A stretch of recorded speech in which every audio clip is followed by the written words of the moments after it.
Greetings, Earthbound gamers. It's Saturday night. That means it's time for Will of the Dice, that's us, to present to you Through the Shattered Gate. This is well, let me start with this. I am Tyr the DM. I'm the world's okayest DM, and I will be your guide this evening. This campaign is taking place in my homebrewed world of Runeth Kesha. If at any times you have any questions about Runeth Kesha, drop them in chat, or you can always hit me up via email at tyr@willofthedice.com. But before we get into all that, we have some housekeeping. I just want you to be aware that, first and foremost, we are for mature audience. Viewer listener discretion is advised. Secondly, tonight has been rated creepy as fuck, so be prepared for creep and gross. Also, we do not encourage the use of nicotine products such as vaping. Just because some of us use doesn't mean you should. We want you to be happy and healthy. And now I hand you over to the gentle embrace of the dulcimer tones of Locke Clark. Greetings, gamers! I'm Locke Clark, and I'm going to take a moment and I'm going to talk to you about our musicians, those wonderful and talented people who have graciously given us permission to use their music in our show. And we adore them for it. Also, we pay them, but we adore them for it. And tonight, those musicians are Jeff Farber, Michael Gelfie, Kevin McLeod, Doergar, and our very own Patrick Taylor. Thanks, Peculiar Patrick, wherever you are. Also, we'd like to take a moment and thank our partners in this endeavor. First up, Red Panda Dice and Delights, fine makers of quality dice for all your dicing needs. When you buy Red Panda Dice, they come with cute little red pandas right there on the natural 20 face of the D20 and the natural 6 face of the D6. So that when you roll that critical hit or you get that max damage, you get a cute little red panda face staring up at you going, you get them right in the spleen. And who doesn't want that?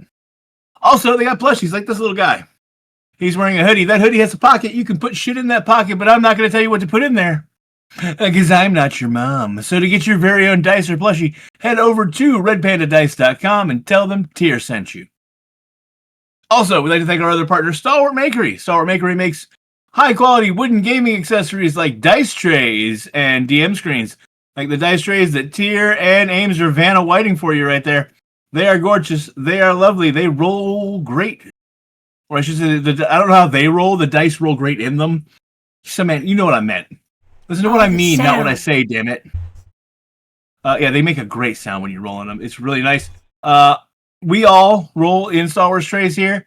And I've been rolling in mine since season 1. I personally endorse this product. Head over to Stalwart Makery and check out there to get your own wooden gaming accessories. And if you like their website, you might like our website. So while you're clickety-clacking around the internet, head over to willofthedice.com and check out our website. It's back up and running. And there's going to be some updates coming, so keep an eye out for those. But until then, I'm going to hand you back off to Tyr so that he can give you all that safe word love. You're muted. Oh, don't worry. I got plenty of love because I'm Johnny Love. Just turn the lights down low and pull the radio close. Johnny Love's going to love you all night long. Oh, wait, wrong show. Jasmine Swoon, I just caught the vapors. Yeah, wait a minute. That was Will the Dice After Dark. Remember, we got to keep the two separate. Yeah. Head over to our OnlyFans page. Yeah, really. Before we get into safe words and stuff, we're going to do our introductions, and I do got to give a shout out to our newest player, Ricky. Thanks for joining us, Ricky. You'll get to your introduction because we go in a certain order, but we welcome you to the calamity that is Will of the Dice. So let's do those intros. Especially after, my body decides to remember that we can drink without dying. Hi, this is Ames, and tonight I'm playing Ragna Moss. She's just a human paladin, 5'7", 5'8", somewhere in there. Wildly curly red hair, lots of freckles, sky blue eyes. And yeah, we're still just wanting to hunt down and end Antivar, and you can find me on Twitter, Blue Sky, and Moonbeam as Lolly G. Pifo. Hi gamers, I yet remain Locke Clark. Did you forget? Because it was just a minute. Are you a goldfish? You have to tell me if you're a goldfish. It's like being a cop. You got to tell me. Tonight I, he, him, will also be playing Calibran Swiftfoot. Also he, him. Cal is a half-elven ranger. He is 5'11", and he has a pet drake named Haraza, who is from the Nightmare Realm. And he used to be a member of the Iron Sage Army as a scout, and now has sworn his fealty to Raza Hazar, and has ventured into this land called Nightviel to attempt to kill one Antivar, because that bastard deserves it. You find me all over the social medias at Lock Unruly. That's Lock with an H. I am Ash the Phoenix. I am they, them, and tonight I will be playing Grace the Changeling Bard, whose favorite form is that of a blue tiefling with purple hair, and because clearly I'm the superior blue tiefling, and I am also chief purveyor of the Bardic Supremacy. You're all welcome in advance. And Grace is a he, they. And yeah, you can find me on the social medias at Ash the Phoenix. Hi, Ricky Sparkles. Playing a Elendar Solan, and that'd be Palette Elf, pale skin, pale hair, and that's me for right now. All right. One last bit of business, as Locke mentioned earlier, the safe word. The safe word tonight is Rosebud. If for whatever reason the situation becomes too intense, please use the safe word. We will go straight to break, discuss the matter, and return only if we can, because I want you, my players, to be happy and healthy as I make your characters' lives a living hell. With all that being said, are there any last requests? Not the face. I am disinclined to acquiesce that request. Damn it. Okay, so tonight can't be that bad because he didn't say okay. I know, right? I'm actually slightly relieved. When last we left our party, they had traveled through the Shattered Gate into the Nightviel, the land where the Forgotten and Forsaken are sent when they fall from grace.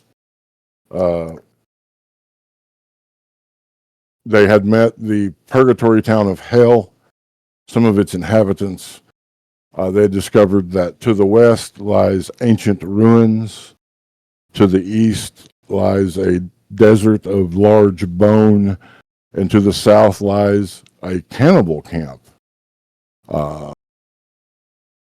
Using Ragnar having the idea to use the magic compass that would direct them to their heart's desire, that heart's desire being one Antivar Livray, because they wish them dead. They began to head south towards the cannibal camp. And this is where our story continues. And this, my friends, is where we find out, have you been forsaken to the will of the dice?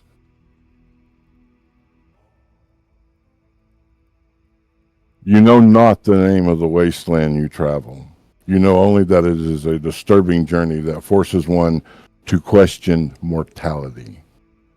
A hot wind howls over dust of bone and black salt, the mixture stinging eyes and flesh, filling the nostrils with the sickening fragrance of sweet oils and rotting flesh. The sky black with pulsing red veins, revealing open wounds around the edges of the wasteland where black globules of filth rain from above. And through it all, the haunting visage of the damned, bound in chain, wandering in the distance.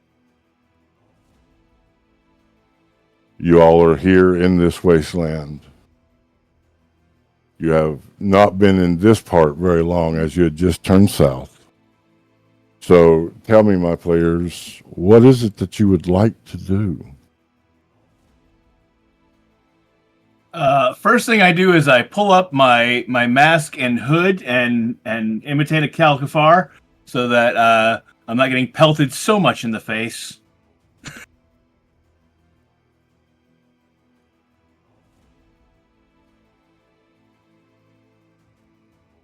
Okay, that is very fair. Yeah, I think. Go ahead. I'm saying I'm just along for the ride right at this moment. I really don't know where I'm going, so That's okay, because the rest of us don't really either.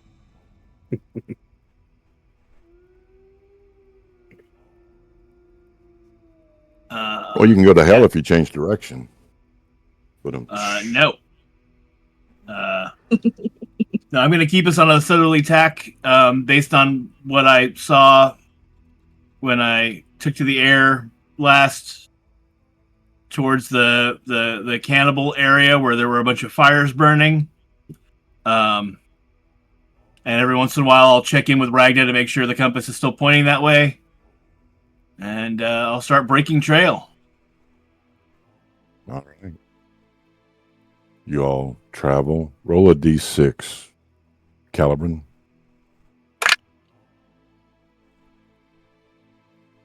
Uh, 6.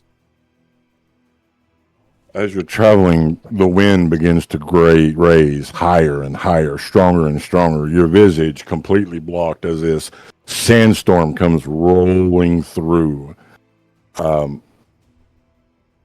Do you all wish to try to transverse it, or are you going to hunker down? What would you like to do during this sandstorm?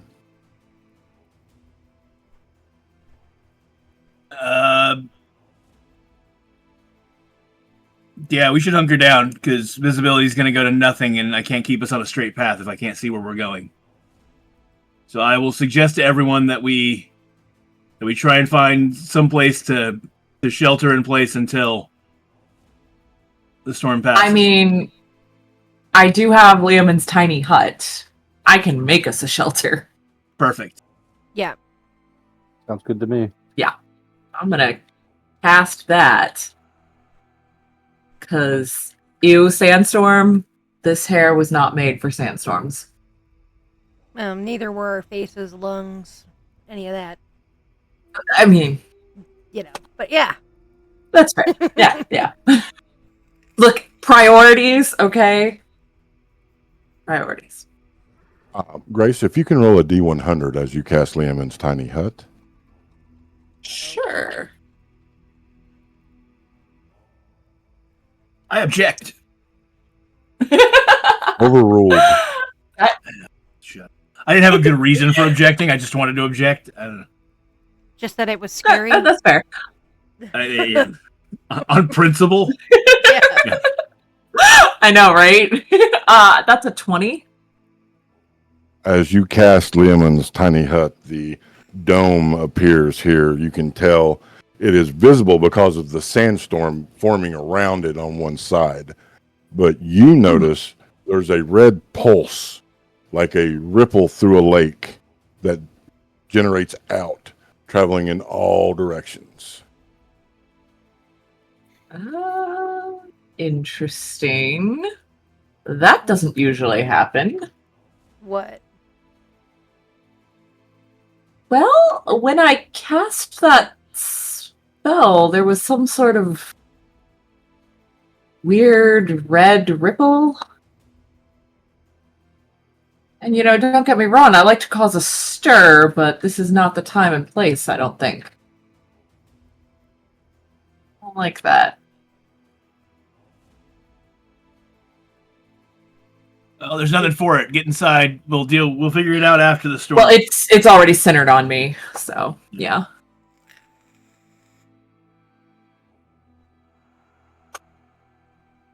The Just a four of reminder. you in the tiny hut. Unfortunately, it's not large enough to accommodate Haraza, but Haraza is a drake and will be fine. Haraza does that thing, like a dog where it curls in a little ball and puts its nose under its tail, and then she puts her wing up over.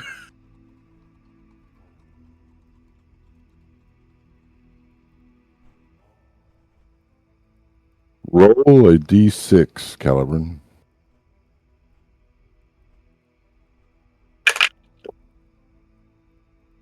Quattro.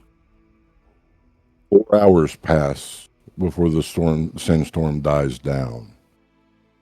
And you can see once more this wasteland stretching out before you. There have been some articles revealed as the sand has been shifted away. you see a plethora of what looks to be humanoid skeletal remains, along with two large draconic style skeletons still intact.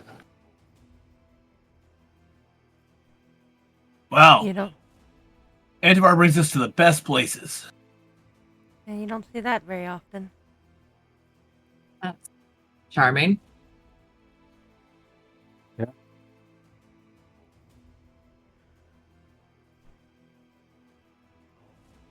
Ragna's gonna Ragna, check do the you- compass. Yeah, she's gonna check her compass. Yes. It is still showing southerly direction. Yeah, no, it's still showing the same direction. So that she's gonna, gesture south. The direction of which they were basically going. All right, everybody, hold tight just a second. I'm gonna get on Haraza and fly up and just get a look to see if anything has changed. All right. Give me a perception check as you take to the air.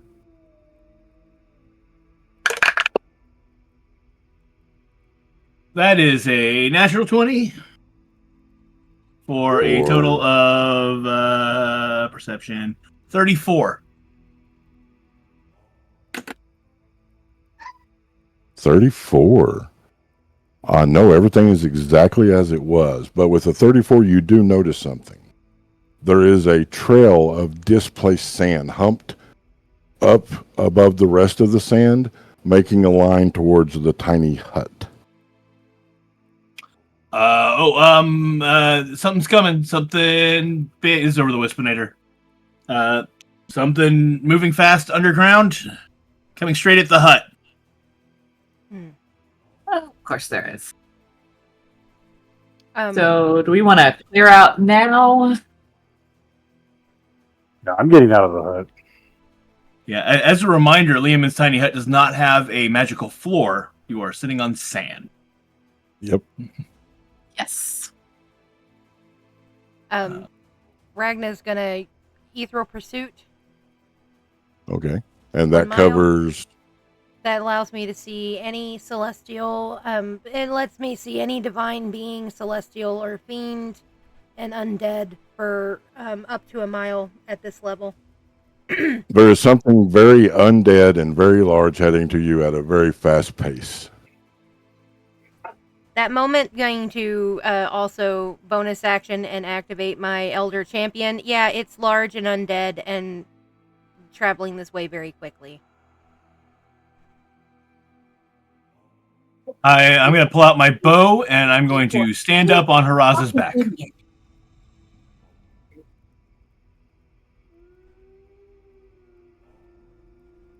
All right, we've got Elendar coming out of the hut. Are you doing anything after you get out, Elendar?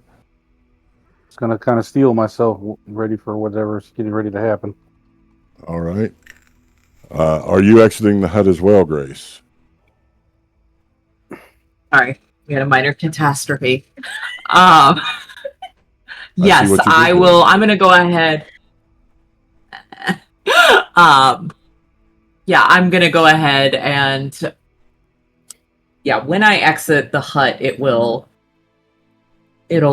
end. So yeah, I will.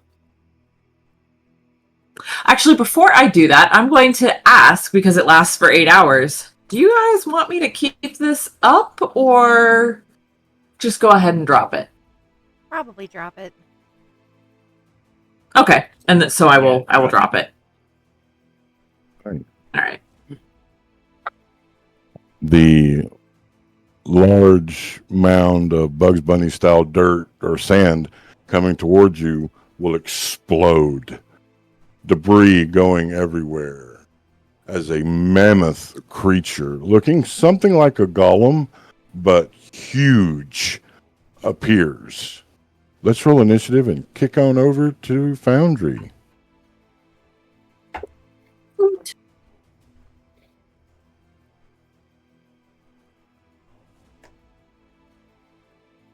Producer is black. Oh, my bad. Dark, I forgot sorry, to put producer dark in. screen. Because they racist. Yeah, dark screen. Sorry. There you go. I forgot to add the producer. That's my bad. Thank you. This is very nice map, Alrighty. by the way. Thank you. I made it today.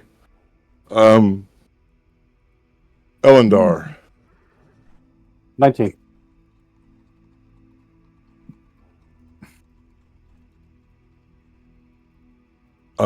Grace. Dirty 20.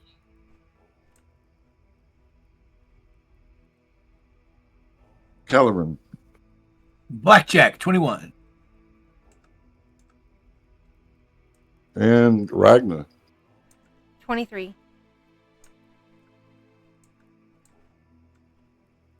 This creature looms staring at you, sniffing. It looks at you, Grace. Magic. And begins to move forward. Ragna, you're up first. You got the highest initiative. Okay, hold on just a second. I'm fussing with map stuff. Shit. I should have had you put a test map up before, because this is the first time we're No using a worries. map, so I'm having to size it.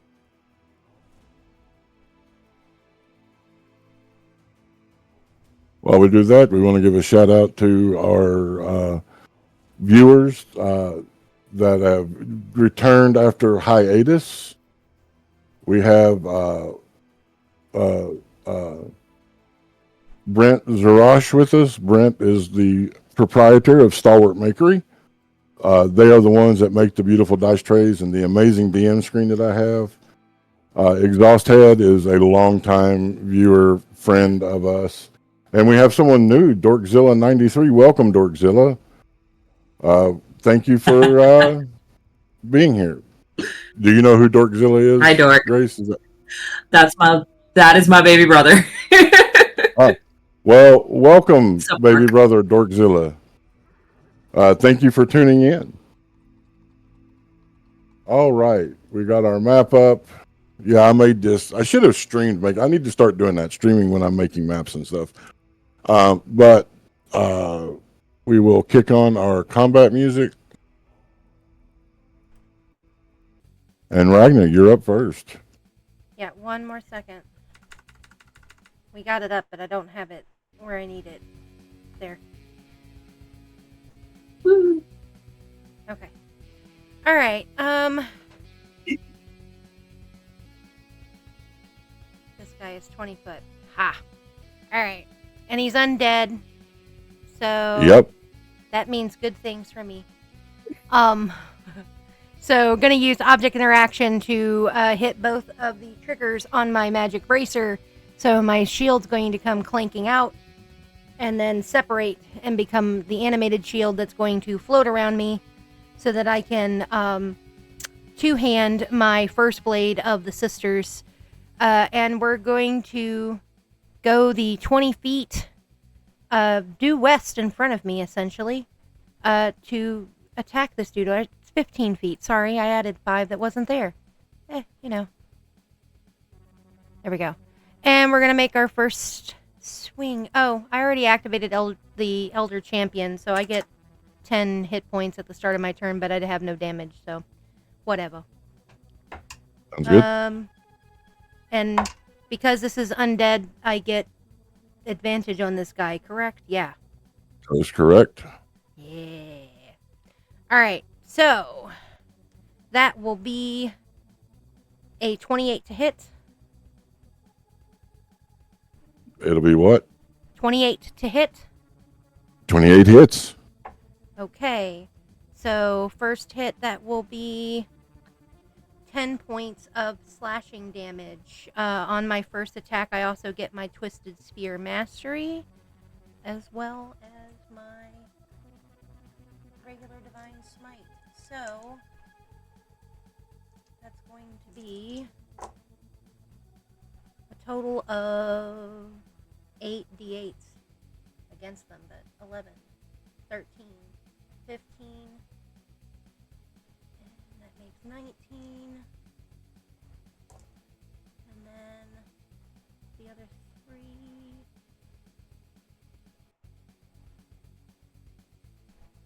27. No. 19 plus 8 would be 27. Yeah. 34. 38 points of radiant damage. And we'll take the second swing, and thank God for advantage, because that would have been a nat 1.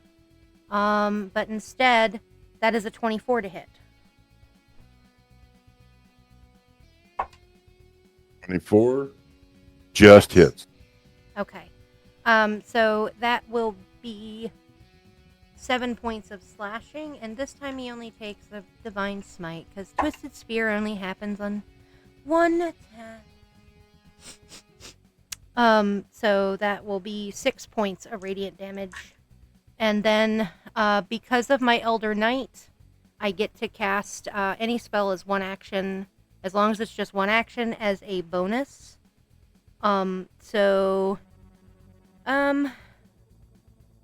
He's right here in front of me, so we're going to cast Word of Radiance. That's a 19 con save.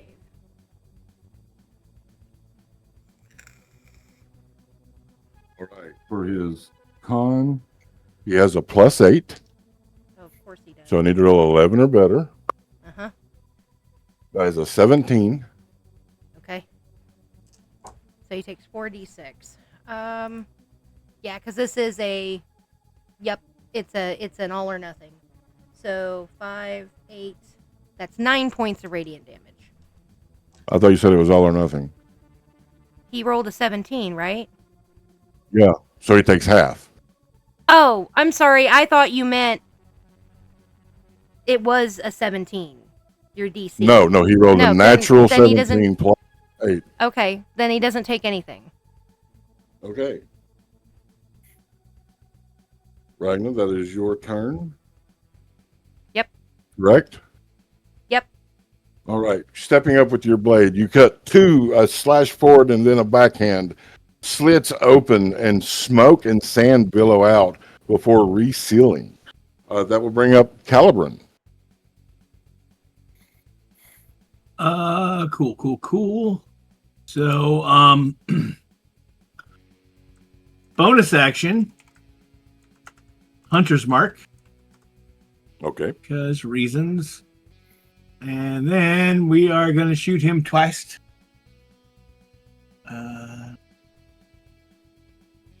First shots.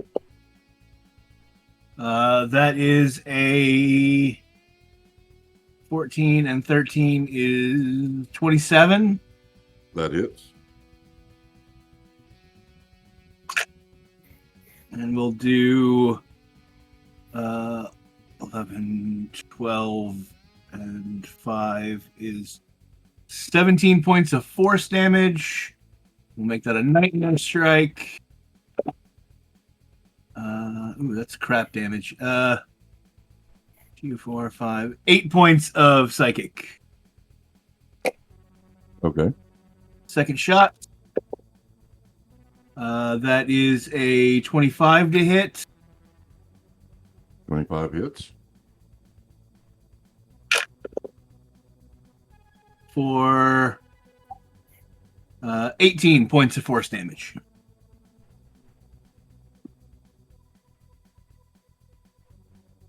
And I'm going to move. Oh, wait, I should look and see what is. I'm riding on my Drake, so I got to use Drake's movement. 30 feet is the amount of movement, so I will go 30.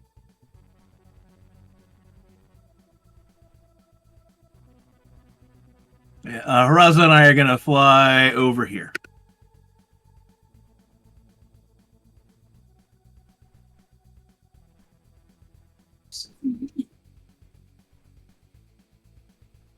Thank you. All righty. So is that your turn, Calibran? That is my turn. From atop Haraza, your friend and partner, you fire 2 arrows, the twang of your bowstring cutting through the air. The arrows piercing the creature, going completely through them and stabbing into the ground behind them. They will let out a low groan as ash and sand pour out of the wounds before they seal close. And that will bring up Grace. All right. Upon realizing that this thing is bound and determined to destroy my beautiful face, Grace is like, oh no, and will cast Dissonant Whispers. So he's going to, and I'm going to cast that at, what level is this? This is 5th level. So he's going to have to make a Wisdom saving throw. He has to beat an 18. An 18? 18, 1-8. All right. They have +5 to wisdom, so they need a natural 13 or better. They fail. I rolled a 5 and a 7. Okay. So he's going to take full damage, and he's going to, and he must immediately use his reaction, if available, to move as far away from me as it can using the safest route. Okay. Because I'm scary. And he's also going to take 6, 12, 18, 24, 28 psychic damage. All right. Is that your turn? That will be my turn. It sure You- is. Calling up that bardic energy, the ground rippling in red beneath your feet as the land feeds you the magic that you need. You let go the dissonant whispers across the wind. The creature eyes grows wide as it begins walking backwards away from Grace. And that will bring up Elendar. All right. I'm going to move a little forward here. There. And while I've got the room, I'm just gonna cast a flame strike. Okay. We'll just aim it right on top of him. Okay. That's dexterity 19. Okay. I'm gonna do that at 5th level. All right. Dexterity. He has a -1, so I have to roll nat 20s to have a shot. I rolled a fucking nat 20. I swear to Oh my God. God. Nope. Uh, Bad. and so that one misses, correct? Well, does the spells take half damage or? Let me make sure here. Half as much damage on a fair. Okay. Yeah, so On you'll your roll room. your damage and they'll take half.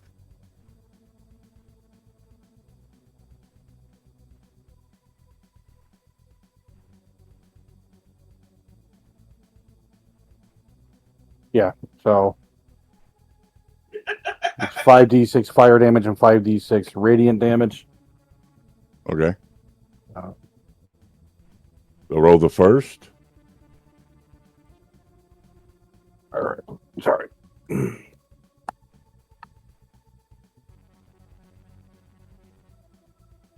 So the first is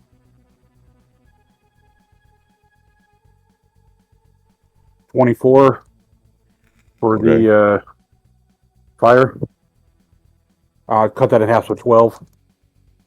Alrighty.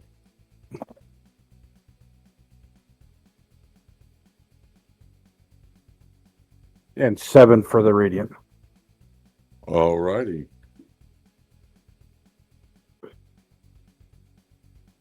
Then at the so I still get a bonus action. I will also do I got to do a cantrip right now, don't I? You casted a normal spell, so No. you can't. What's that? You did a normal spell, so you can't cast a cantrip. If you cast a bonus action spell, then you can cast a cantrip. But if you cast a leveled spell, that's it. No bonus action. Does that make sense? You can do other things as bonus action, but you can't cast a spell. Okay, gotcha. That's what I've got now. All right. It is now the creature's turn. Here's the thing. It can't do anything because it can't get closer to Grace.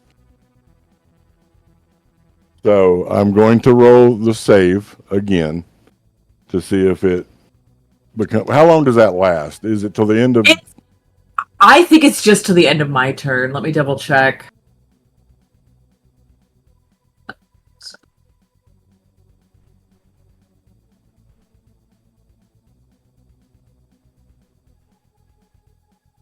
Yeah, even on higher levels, it just does additional damage. It can come back towards me again. Oh, okay.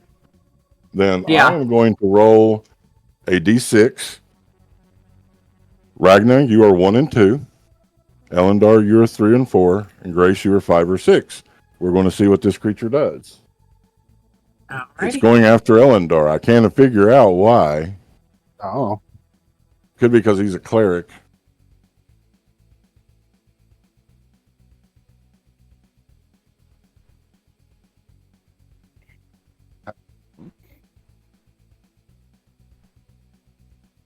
It's bringing its massive fist down to slam at you, Elendar. all right. 22 to hit. That'll hit.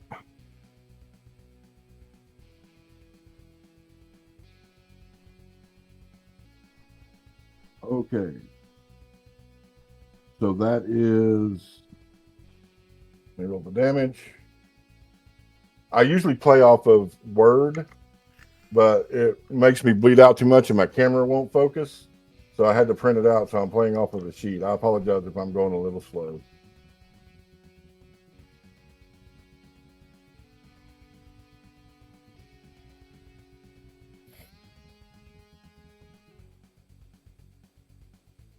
That is 35 points of bludgeoning damage. Say that again. I'm sorry. That is 35 points of bludgeoning damage. Okay. It is going to move slightly around you, but not leaving your vicinity to spend one of its attacks on Ragna.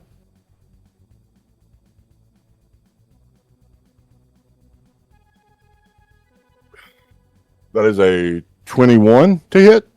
Nope. You nimbly dodge out of the way.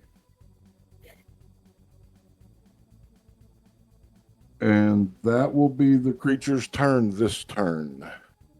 And we go back to Ragna. All right. Yeah.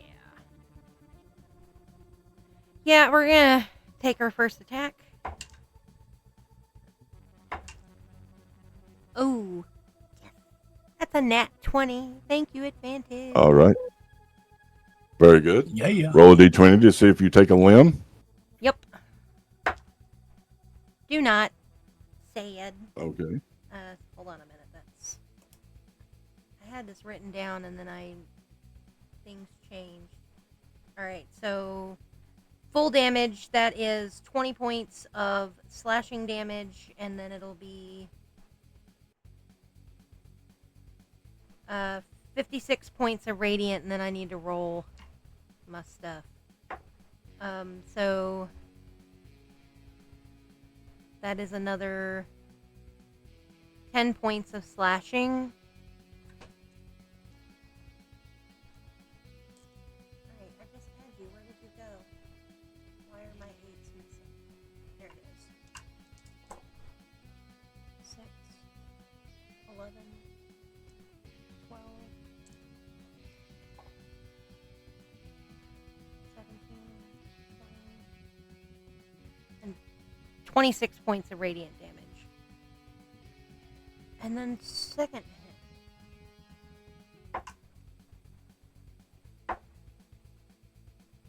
That will be a 32 to hit. 32 does hit. 13 points of slashing. 6, 10, 18 points of radiant damage. And with my bonus action spell from Elder Knight or Elder Champion, why not? This time we're going to try Toll of the Dead. So that's a 19 wisdom save. Wisdom. Yes. Where's his wisdom stats? Hold on. I feel so crappy right now because I'm not as well organized as I need to be. Wisdom is a +5, and you said it was what? 19.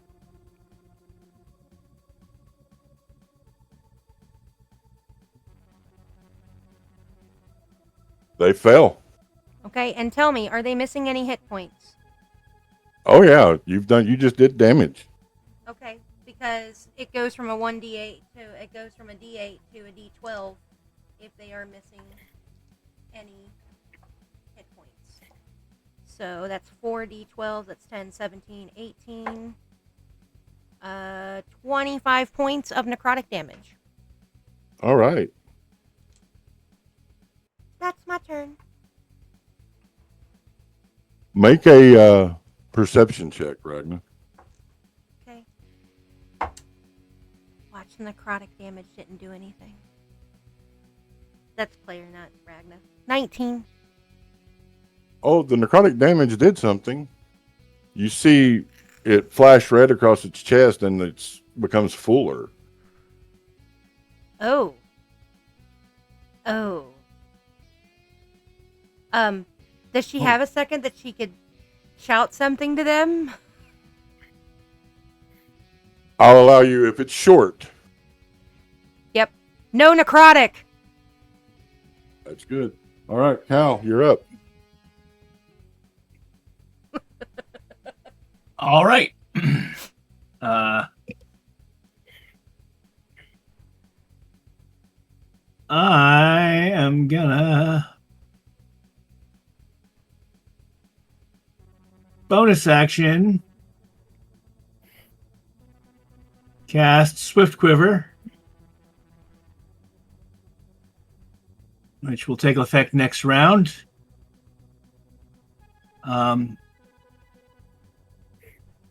And then I'm going to shoot this thing a couple more times.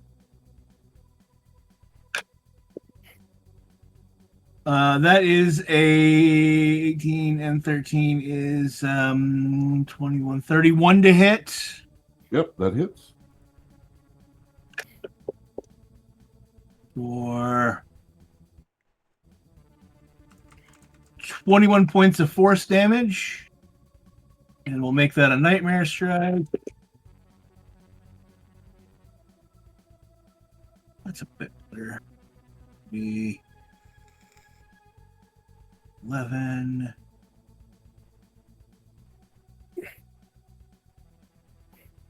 17, 18. 18 points of psychic. With your passive perception, you notice that it doesn't seem to even blink when the psychic hits. Good to know. Cool. Second shot. No, I don't think that's going to do it. 23. 23 will not hit. No. Over the Wispinator, I say, I can make it run away again if you want me to. That ends my turn. All right. That'll bring up Grace. All right, I am going to cast Mordenkainen's Sword. So it creates a spectral sword Words are too within- dangerous. We can't have that one. Okay, well then because I'm awesome, I'm going to manifest it as just a really cool looking axe. Is that okay? I'm just playing with you. I know. It's it's just a really long knife. Exactly. Just think of it as a really big knife with extra sparkly. And I'm going to send that flying at the creature and attempt to murderate him with a giant sword. Spectral sword, Yes. and see if that works. The spectral sword appears flying towards the creature between Elendar and Ragna. What'd you get? That is going to be a dirty 20, so I don't think that's going to hit. No. Although I can use my bardic inspiration because of my class. I can add a d12 to that. Yeah. So, alright. That was a 1. That's I not know gonna that hit. look.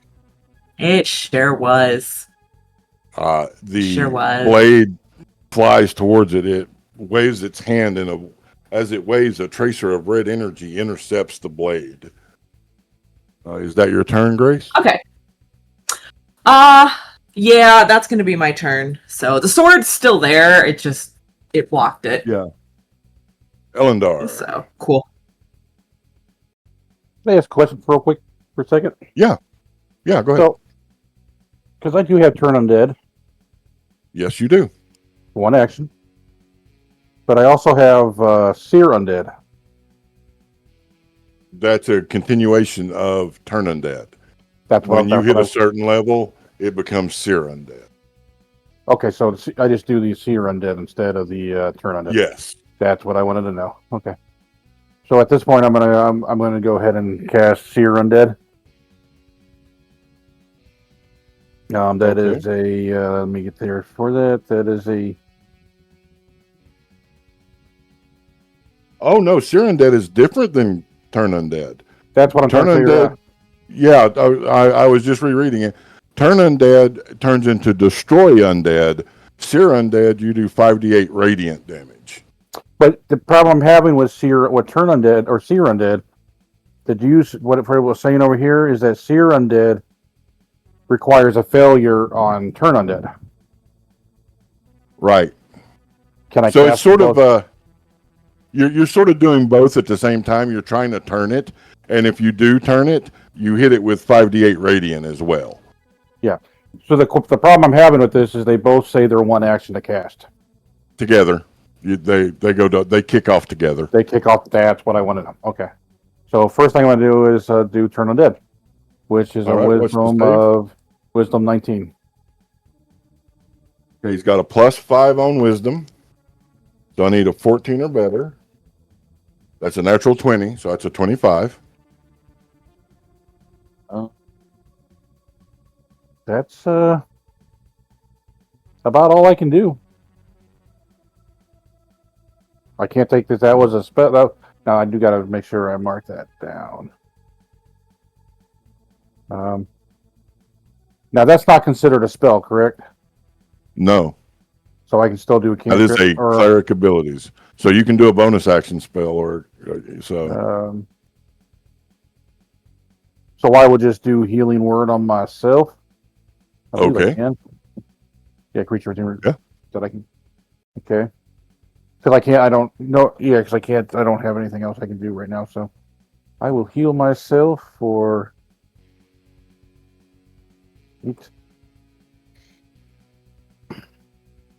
16. I'll just give myself 16 here. Yep. Because you get max heals. That's something that we need the audience to know. This cleric doesn't roll healing dice. It gets the max that would be rolled. Yep. All right. And that'll end my turn. All right. That'll bring the creature up. After getting the shit kicked out of it by the paladin, that's who it's going after. Mm-hmm. Come on, big boy. So first attack, its hands are glowing red now. That is a dirty 30. Yeah.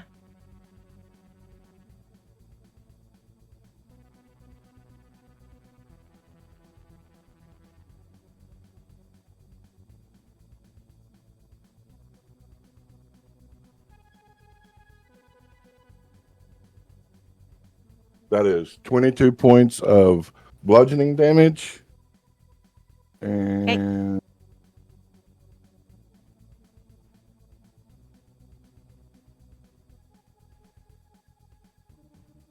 6 points necrotic. Okay. Second attack.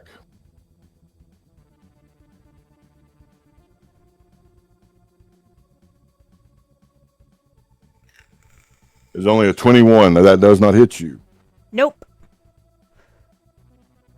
You see it when it tries to hit you again and misses. Its face scrunches up. It's frustrated. It brings up a massive foot and slams.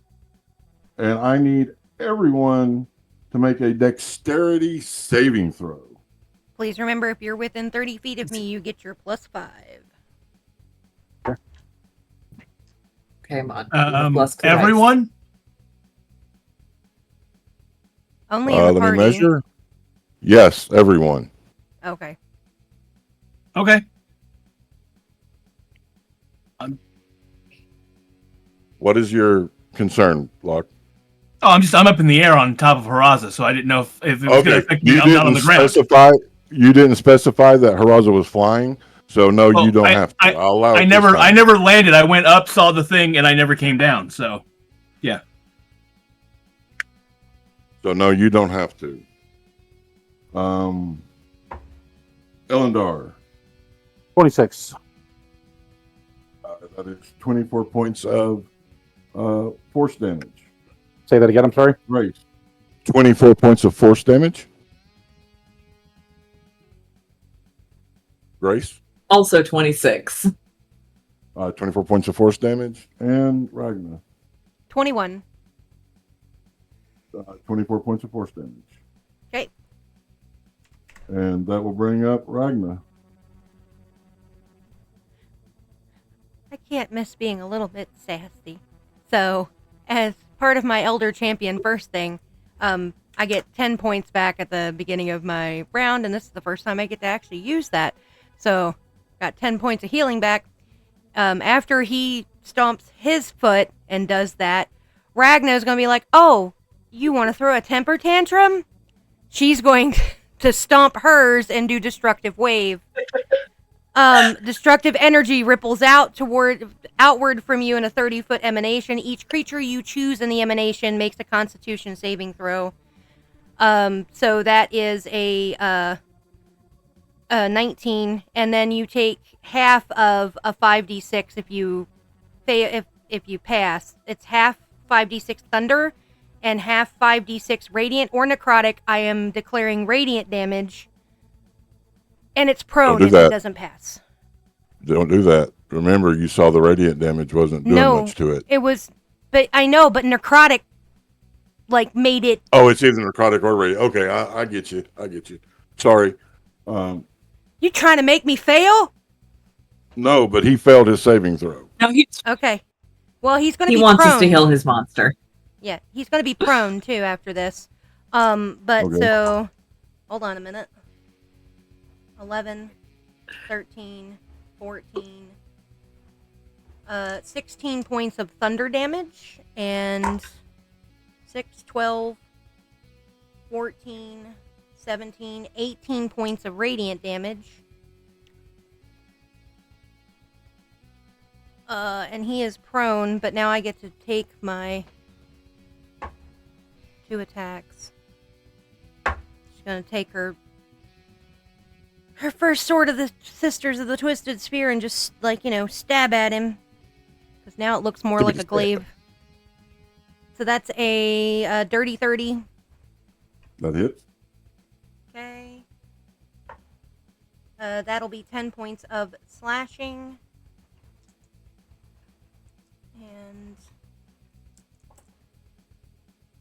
6, 7, 13, 14, 28, 33 points of radiant damage. And that is another dirty 30, but with different numbers. Okay. That'll be 13 points of slashing and 11 points of radiant damage. Alrighty. And that is my turn. All right. Kellerman, you're up. Cool. I shoot it. I shoot it in his face. Okay. You get advantage because it's prone. But you don't get advantage with the ranged weapon when the prone. It's disadvantage, but you have a feat, I believe. I have a class ability, actually. Yeah. He's Hunter's Mark, so I get advantage on him regardless. So, yeah. So it eliminate each other and be a straight roll. Yeah, straight roll.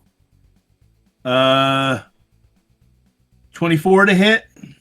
Just hits.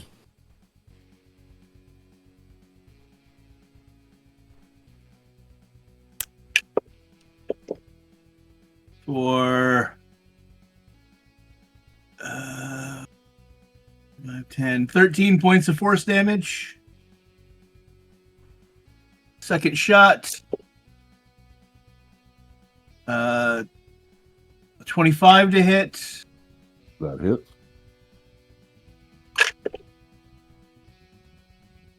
Oh, that's much better.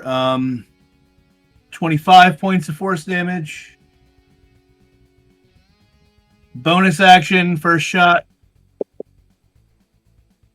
That is 28 to hit. That hits.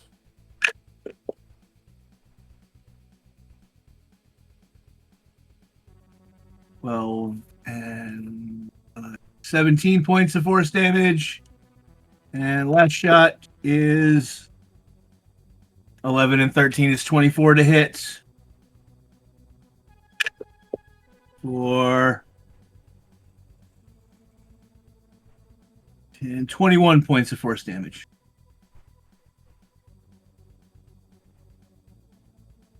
All right. Several arrows piercing the creature's body as it lays there. Is that your turn? That is my turn. All right, Grace, you're up. Elendar, you're on deck. It is still prone, therefore, any melee style attacks have advantage. Okie dokie. With that in mind, I'm going to take that cute little super sparkly extra long knife and send that after him again. Is a 29 going to hit? Very much so. Cool. So this sword does 4d4 plus 4 force damage. That is 20. That's going to be 30 force damage. And then that was so fun that I'm going to use my bonus action and smack at him again. Remember, That one is will a 24 hit? 24 just hits. Okay, cool. So that is going to be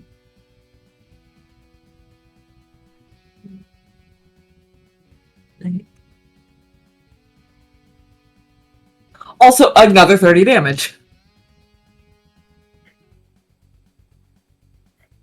And that'll be my turn. All right. Elendar, you're up. One moment here. So I'm gonna kind of hold up my staff of healing here. Okay. kind of in between Ragna and Grace and myself. I'm just going to go ahead and cast for my staff healing magic cure wounds, and we will. All right. I would say roll damage, but roll healing, but you don't have to. Nope. 8, 16, 24. We all get 36 hit points back. 36. 3d8 Nice. plus 3d8 plus 12, Okay. Nice. and that's only at 5th level. Ragna looks a lot better. She wasn't that bad to begin with, but now she almost looks like she's almost completely her normal self. Grace looks immaculate. And that'll end my turn because that was an action. All right. The creature is slamming at Ragna again, according to the dice. The dice don't like you, Ragna. Well, first it'll take half its movement to stand up. Then it'll swing on Ragna. Mm-hmm. That's not going to hit. That dice goes to jail. Let's try this dice. It does not hit. Finally, it squats, opens its mouth extremely wide, and you see a visage of what you know to be a fallen god appear. I need everyone to make wisdom saving throw. And this time it is everyone. Yep. And if you're If you're within 30 feet of Ragna, you get 5. yes.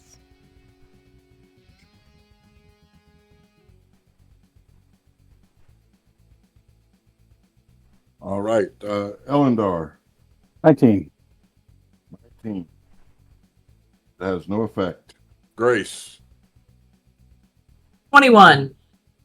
no effect. Cal, 26. no effect. And Ragna, 33. effect. All right, Ragna, you're up. Okay. Is that visage still there? No, it faded Okay. after it did its thing. And it hasn't been 10 minutes yet, correct? No. Ethereal Pursuit, it still shows this thing as being an undead, not a deity. Yes. Correct. Okay. In that case, yeah, we're gonna take first 2 attacks. So 16, dirty 30. That hits. All right. Ooh, max damage. That's 16 points of slashing. Have I said lately how much I love this paladin when the conditions are right? Because if the conditions weren't right, when we're fighting something other than the thing she gets advantage on, I roll a lot of really low numbers with these advantage. Like, I can't tell you, I've seen like 4 1s tonight, but thank God for advantage. All right. 14, 19, 21, 27, and I gotta roll 30. Yeah, 35, 43 points of radiant damage. Second attack. That time it's a 23. 23 does not hit. Hey, that's fine. With Elder Knight. Oh yeah, Elder Knight, my 10 points of healing. There we go. And with Elder Knight, we're going to do Word of Radiance. So that's a 19 con. I realize it's all or nothing, but hey. Okay. It gets a +8 on its con. Mm-hmm. That is a 12 for a dirty 20. So nothing, and that's the end of my Yes. turn. All right. It's going to take legendary actions and take 2 slams at Ragna. First one. Uh-huh. That is 32 to hit. Yep, that hits. All right. Wait. That is 31 points of bludgeoning damage. Oh, I'm an idiot. You said how much damage? 31. And I'm an idiot. All this time, you should have been having disadvantage on on any saving throws from me. I'm a fucking idiot. Elder champion, that's part of it, but it's okay. That's my bad. All right. Sorry about that. Second attack. That's a crit. Yep.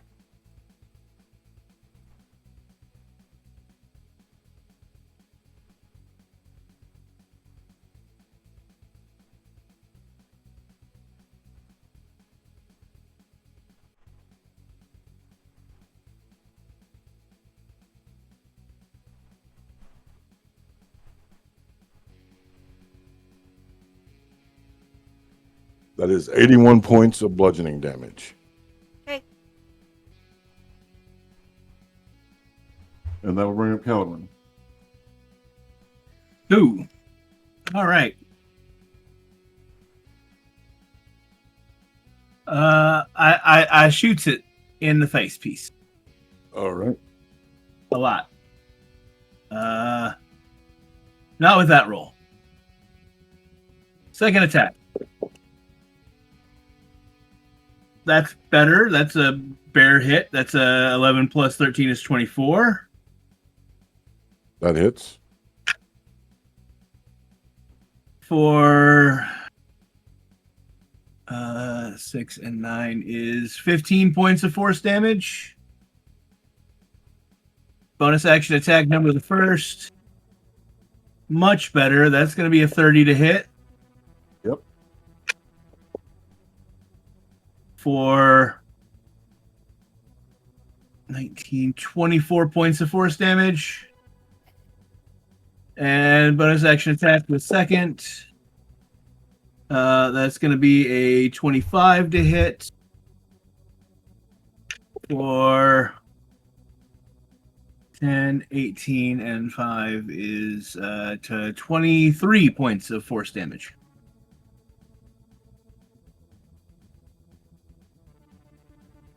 All righty. Much more arrows flying through it. The holes don't seem to close all the way this time. Oh, goody. Is that your turn? That is my turn. Grace, you're up. Elendar, you're on deck. Sure. You're muted, Grace, just so you're aware. Thank you. Sorry, the cats are extra I'm needy listening. tonight. My 3D print is going crazy. I have to stop it, so go ahead and do your thing. Cool. Yeah, so that super sparkly extra long sword is so much fun. I think I'm just going to keep doing that number. All right, that is going to be a 24, which I know meets. So, Yep, we if it makes it. will. So that's another 44.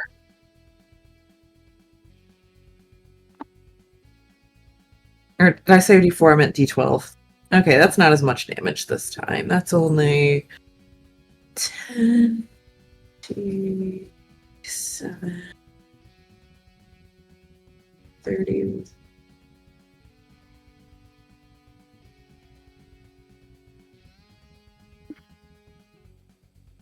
Math is hard. That's going to be 25 damage. And then I think I'm going to do it again with a bonus action. All right. And that's going to miss. All right. The wounds are not closing now. It is beginning to look less substantial. Elendar, you're up. All right. Okay. Let's see. So seeing what just happened beside me, I'm gonna go ahead and just cast a straight up heal. Okay. on Ragna, and that heals Okay. her for 100. That heals her for 100. Awesome, Nice. thank you. Mhm. She was looking a little bit And- ragged. Not so much now. That was an action, so that will end my turn as well. All right.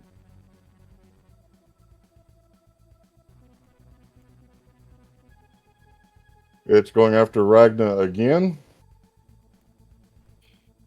That's another crit. I feel targeted. This is racial profiling. As the only No, human it's class in this party. profiling. No, but it's racial profiling. I'm the only human in this group. I mean, let's I know not we even go smell. like I know we smell funny, and some dragons think we taste crunchy with ketchup. But come on, man. I'm kidding.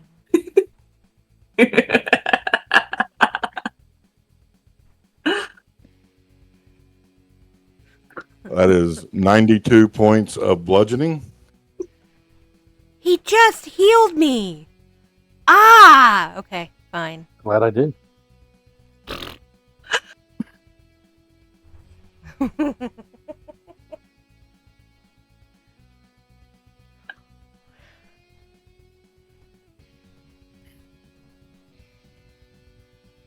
And that is 32 points of bludgeoning, and you're up. All right. Well.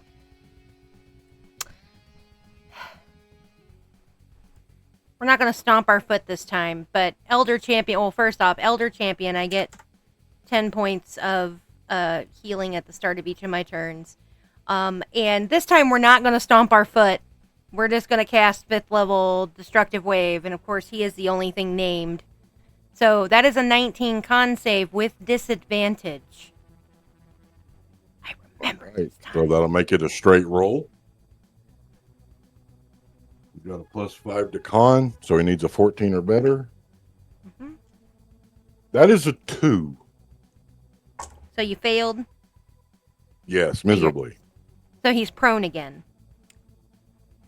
13, 16. That's 20 points of thunder damage. I'm declaring radiant That damage. will do him. Okay.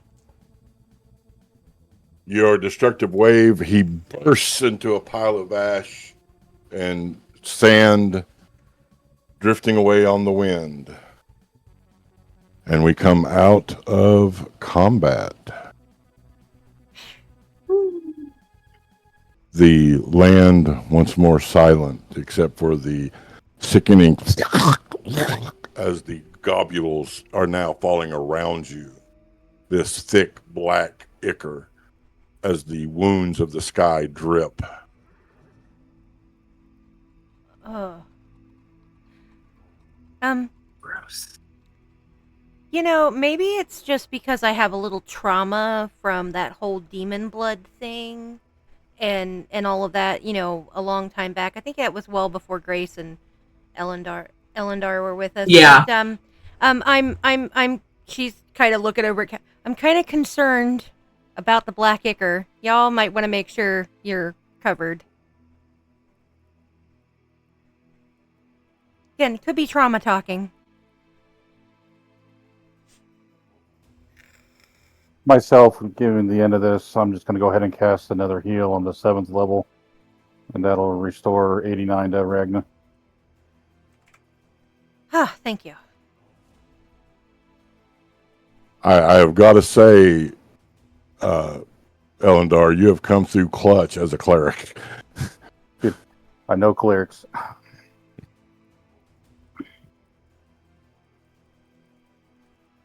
I have yet begun.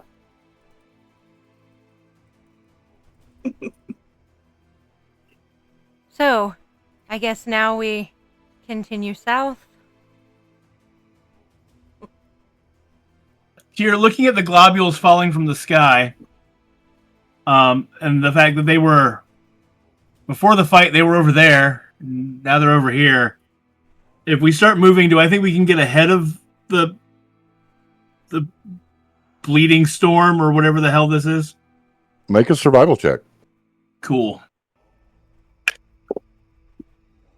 That is a 12 plus 17 is 29. No, you're not going to get ahead of it. In fact, harder, thicker globules are on their way. Over the Wispinator. This is going to get worse before it gets better. Gross. Seems to be the lot. Absolutely disgusting. Well, that just means we try another hut, but I think that's what drew the golem. Or Probably. just hope and pray cloaks and hoods and gloves will protect us and move on.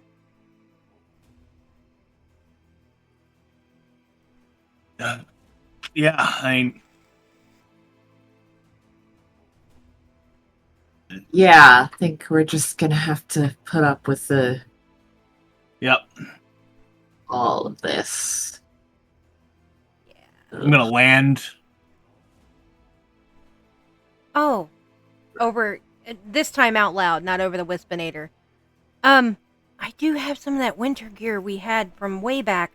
She's gonna start digging in her bag. That winter gear that we got had goggles. I'm not so worried about warmth, but all that winter stuff came with gloves and goggles. Goggles may be smart for everybody. I'll definitely take a pair of goggles. Yep. Yeah. Yeah. I do not want this anywhere near this. Because I think in the beginning we had 5 of us or 6 of us, so I know I have at least 4 pairs of goggles. Okay. Yep. I'll go ahead and take them. When you say goggles, Yep. you mean, like what are we talking about again here? I'm sorry. Like Goggles. goggles. No. You said there's globules. Globules Yeah, falling big- or something? Huge drops of black ichor falling. Okay. So if everybody's around me at this point in time, I'm also going to do while we're moving. Oh no, because they're mine. I can only Okay. keep it for 10 minutes. Oh, actually, I can do that. Good call, Ricky. Do I have that? Maybe not. Yeah, mine only So- lasts for 10 minutes. So Here's what we're going to do. We're going to go ahead and take our break. It's time for our first break. We're going to take 10 minutes, get our beverage of choice, our snickety snacks, handle our business, and y'all decide if you're facing the wounding rain or holding up in the hut. all right. We'll be back. Don't go nowhere.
and we return. Thank you so much for hanging out while we took our break. Got our snickety snacks and our beverages of choices. We are back. We are in this wasteland that you do not know the name of. Thick globs of black ichor are falling from the sky. They begin to fall faster and harder.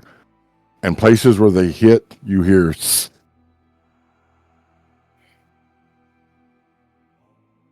You I know, suggest I'm going starting inside. to. Yeah, I think the hut might need to come back. Yeah. Yeah. Yeah. I don't like Yeah. that sizzle. I don't either. I don't like the idea of another one is of those there- golems, but I don't either. Is there a I don't know, like some sort of outcropping that maybe Haraza can shelter under? Because I can't quite make this big enough to shelter her too. there's the skeletons, the dragon skeletons. Yeah, well, let's You go could over to probably- a dragon skeleton. You should Okay, probably kick yeah, the shit out of perfect. one of them and make it lean too. Yeah. Perfect. mhm. Yeah, Ragna will help do that to kind of help Haraza have some cover. Yeah, I'll give it to you. I'm not gonna make you roll for that one. You said when it hits the ground, it sizzles. Yes. Does it? If Ragna holds out part of her cloak, like where there's one coming down, does it sizzle through that as well? We'll do 100.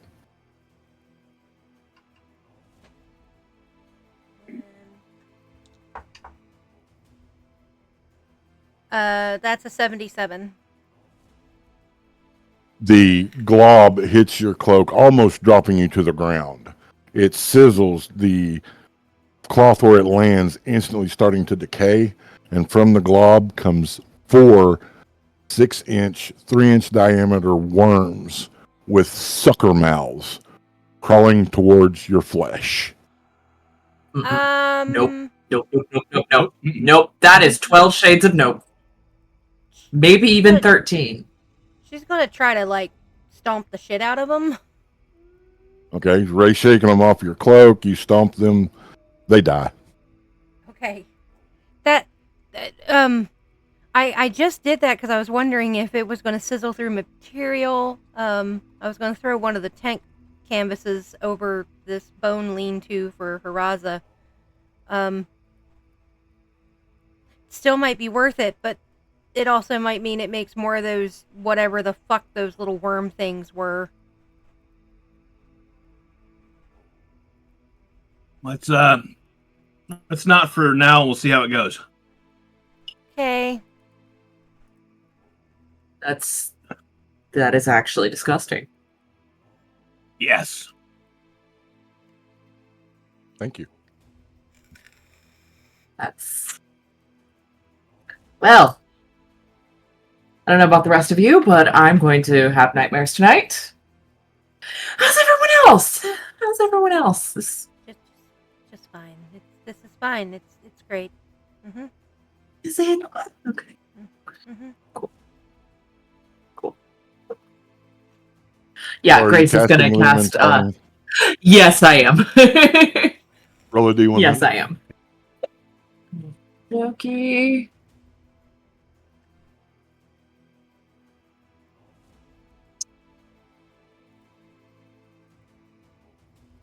$35. Okay. That's You all do not I see a am. red ripple this time.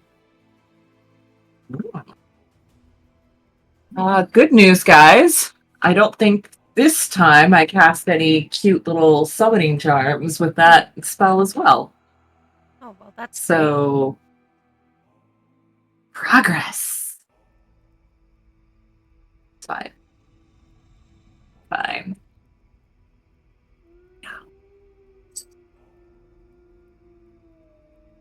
So y'all getting in the hut? Oh yeah. Yes. Definitely. Are you going to be Oh, yeah. belling yourselves of a rest? Might as well. I might as well, yeah. I'll do I'm my gonna- trance. I'm going to keep in mental contact with Haraza. Just keep checking in Okay. to make sure she's doing okay. Cool. You're going to trance Ellen. Make a note of that.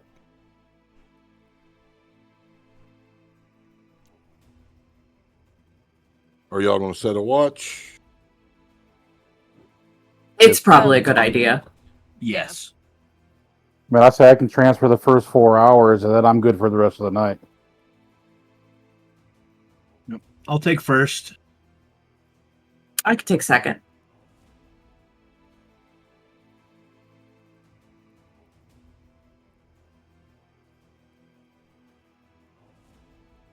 All right. So for those of you sleeping, this does not conclude you, Elendor, because you are trancing. Please make a con save. Figures.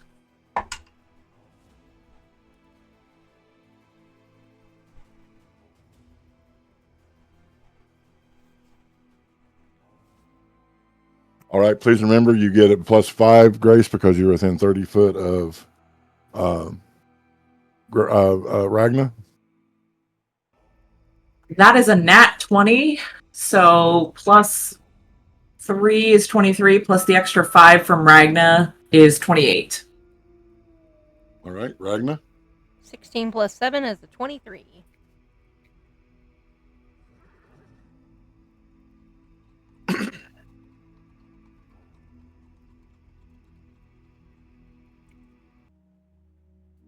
Ragna, as you sleep, you begin to dream. Once more, you're in the monastery with Talash. You are sneaking honey cakes in the middle of the night, trying not to get caught by the head of the monastery. Once more, Talash is telling you this is a bad idea, but you will hear none of it. As you are making your way back to the room, you feel a cold chill run up your spine. You feel Talash's hand grab your shoulder, and you hear, "Rag!"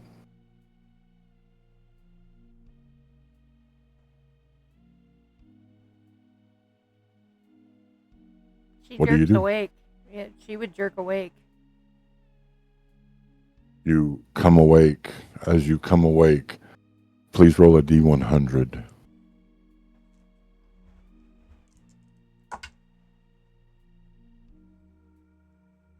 I can't make this up. It's a 99. You swear for a moment you see a spirit walk past that looks like Talash.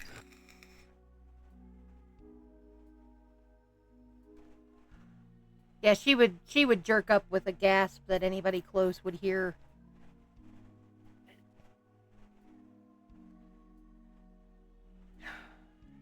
Nightmares in this place. You all right? Yeah.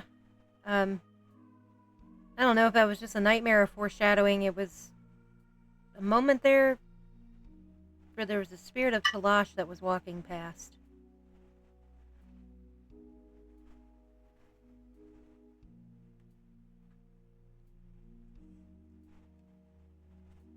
This place does weird things. Yeah, it does. Ragna's then going to sit up for a little while. She's going to just sit. She ain't going to be able to go back to sleep for a little bit.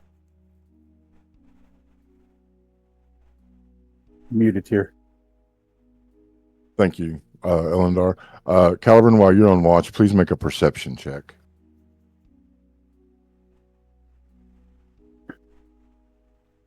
That is a 10 plus 14 is a 24. The quote-unquote rain is falling extremely hard, extremely fast. The globules are about 2 foot in diameter. It's like basketballs falling from the sky. As they splash on the ground, you see hordes of those worms, like was on Ragnar's cloak, writhing down into the sand.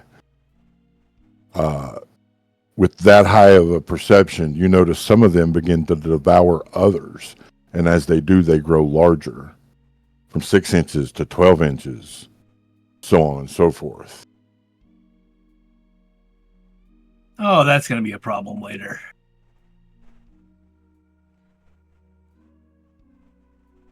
What? Because Ragnar's still awake. She's just been sitting there. The globules, they've gotten bigger, making more of the worms.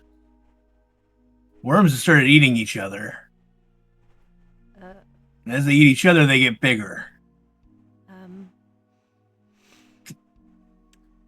Great.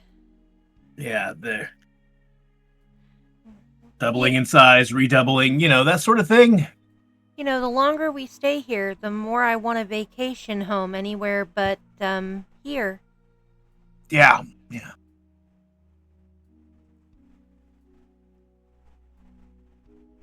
Here, Candyland is nice this time of year. Candyland is looking better. Comparatively. Yeah. And I've only heard stories of it. With that, Calibran, your time at watch will come to an end, and it's time to wake Grace. No. And wait, Grace, I'll fill you in on the situation with the worms. Oh, that's fun. Is the 4 Just remember, hours up kids. yet here too, as well? Fun is an No, F it's only been word. 2. Fun is an F word. Yeah. Good luck. I guess if there's anything, weirder that happens. You'll do. I Yeah. check in on Haraza one last time mentally and tell her to scream in my brain if she's in trouble. And then I will bunk down. All right, Grace, go ahead and make a perception check.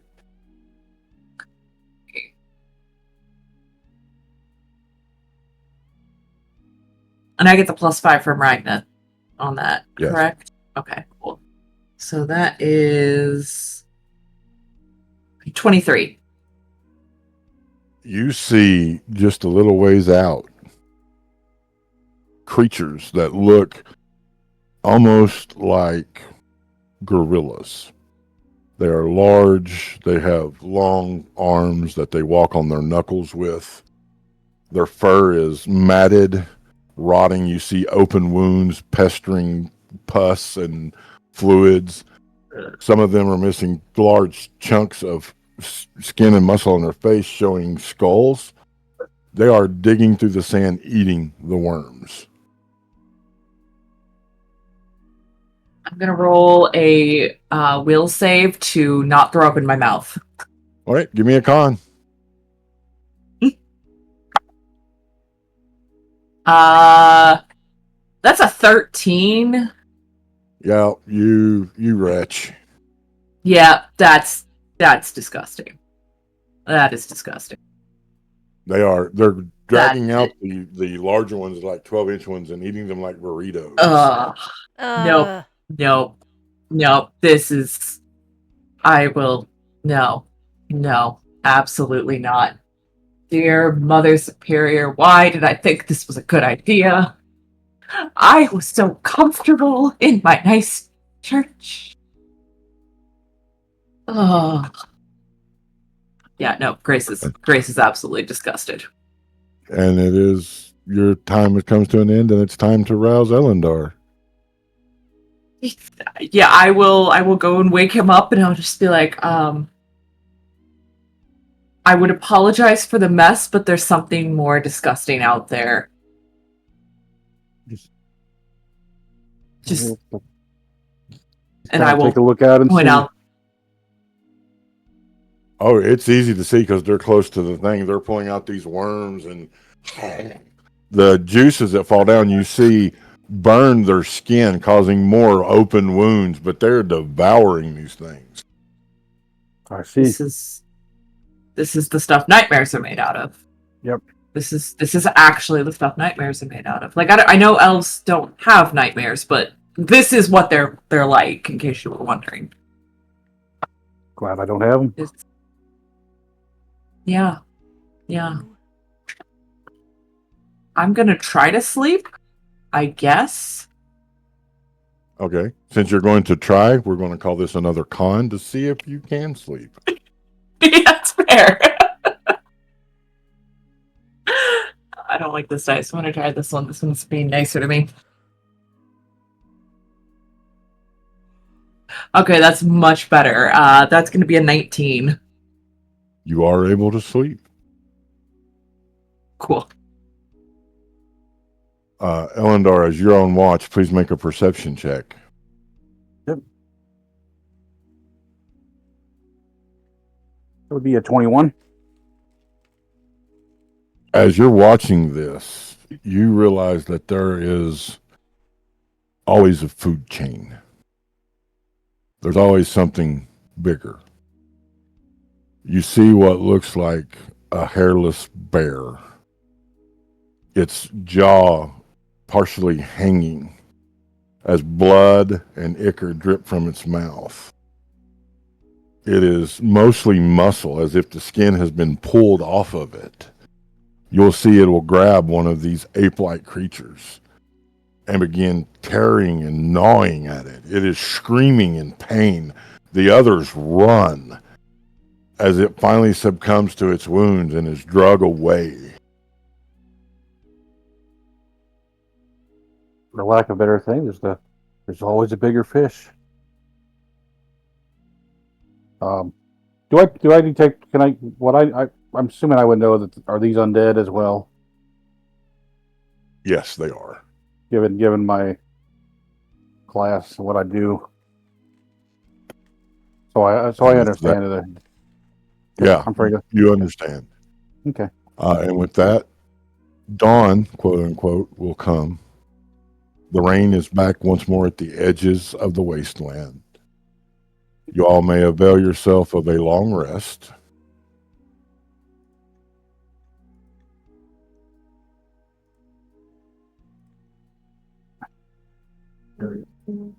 The 8 hours transpiring, the tiny hut dissipates as it does, and a new day in the wasteland comes. Yay.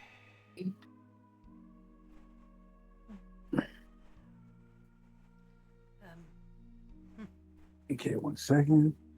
I'd like to say, You know, it's restful. when we get out of this, we're going to a spa. There's a really nice one that I visited a few years ago.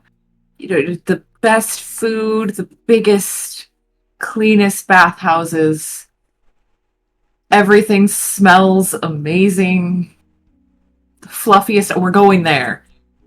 That just I'm putting that out there. fine with that, or the cashmere rose, either or. Just Also good.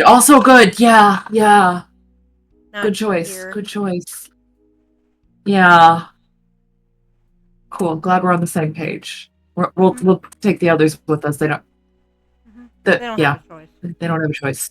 They don't have a choice. No. All right.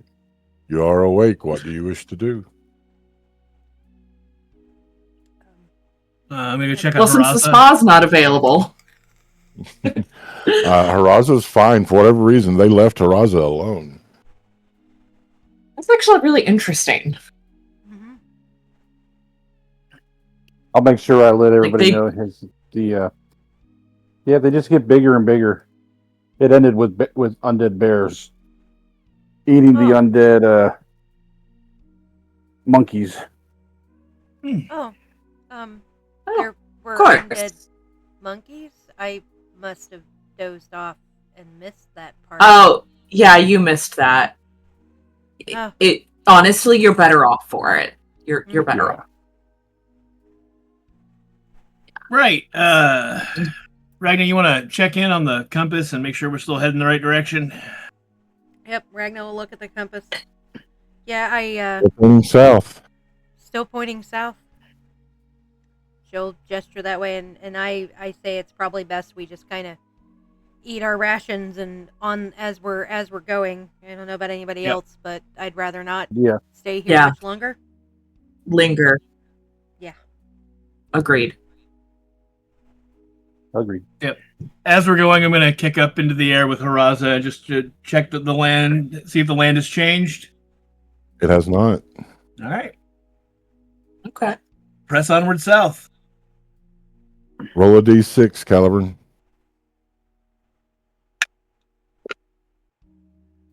That is a 2. All right. That is smooth travel. But I will say this. What I'm about to read is disgusting as fuck. So be prepared. I just ate. As the last I have wine. I'm good. is crested, you see the destination in all of its macabre glory. A ring of tents fashioned from what can be seen as flesh and stitched sinew, each adorned with bone spikes that rise towards the black and bleeding sky. The ground here is uneven, broken, and wet. You can see small pits with large swarms of flies above them, giving insight into the pits where flesh lays to ferment. At the center, you behold a sunken ziggurat, the gore-soaked earth slowly devouring the squat square temple. There are splotches of ichor that seem to glow, a flame of divinity remembered in what is most likely blood. From this vantage and the glowing gore, you can see what was once prayers in the marble, and now they have been carved with teeth. And as your gaze lands on each and every one, you can feel their hunger to devour you. Silence clings to the camp, not the silence of peace, nor the silence of rest. No, this is the silence of waiting, the silence of those preparing to feast.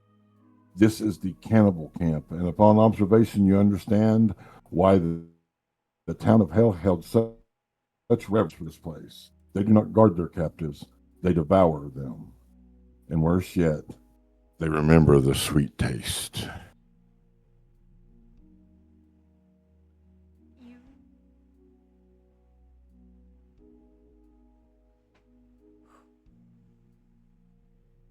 I thought the worms were bad. Yeah. This ain't good. Well, I'm trying to decide when I tell this part of the story if I need a disclaimer or if I just gloss over the worst of it. Because I don't know how you make glistening flesh any less vomit inducing. I think you need a disclaimer. Yeah, I think you're right. Yeah. Cool. Cool.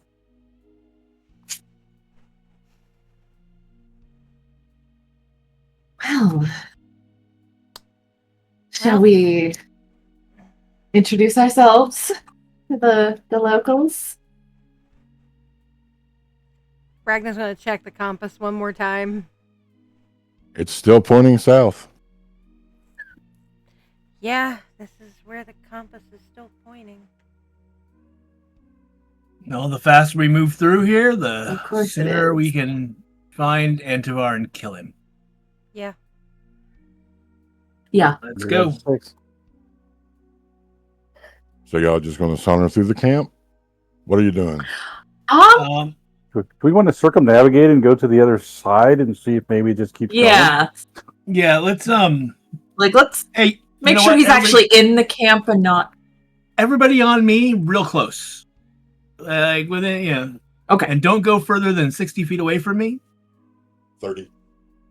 30 feet away from me, whatever it is. Let me check. What is it? Yeah, 30 feet.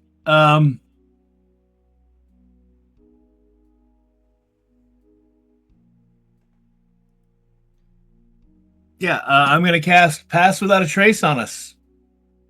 Roll a D100. Okay.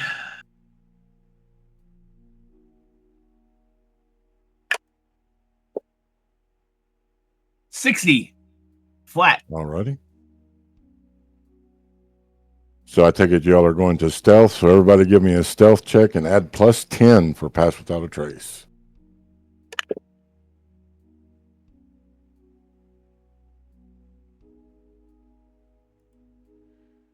Oy.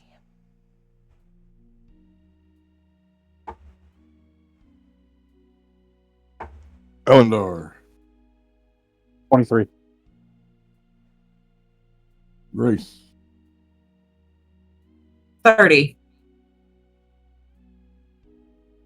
Calgren, 46.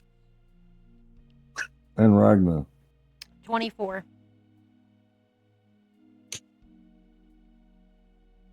You all are circumventing the camp through magic and the carefulness of each step, each movement, a pause and a deliberate motion taken. Even Haraza is being a live form at this moment. As you come around to the western side of the camp, you can see a large individual atop the ziggurat. Their large, bulbous form, as with the other creatures here, carrying hundreds of wounds, some just festering and draining, others just raw and angry. The stench that comes from this camp of the flesh, as if his voice is magnified, you can hear what he is saying to those gathered at the base of the ziggurat. We have come once more to feast upon the gods. Another has fallen, and we have taken claim. Today the pits will open, and we will waller in their filth, devour the flesh, that we too may gain divinity's power. The blue one, he told us others would come, and that their flesh would have power as well. So we shall wait, and will feast upon these others, and then we will leave this place, spreading the word of our people far and wide. You see the throng gathered around him. Most of them look emaciated. Pale, almost white flesh, black rings around their eyes, hair missing clumps showing their scalp. They're wearing nothing but loincloths. Their skin is covered in dried blood as flies surround them. Their attention is on their prophet, not on you. And you make it clean to the other side of the camp.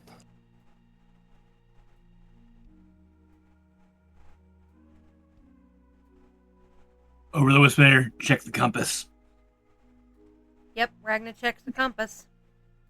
It goes south. It's still leading south. Let them keep waiting for us. We'll head out, pressing south. As you begin to head south, you'll feel a rumble in the ground. You feel disoriented, as if something is spinning the entire world super fast counterclockwise.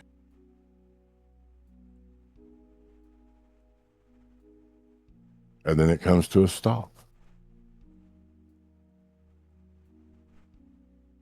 It's never. Did you all feel that? Yeah. Ragna's looking at the compass. The compass shows Yeah. north now.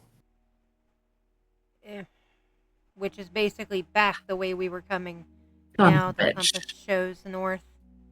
But I think everything may have just shifted. I think so. Maybe it's Here, as not we the look cannibal. around, is the cannibal camp still north of us? No. Okay. At least we don't have to go past our stinky friends again.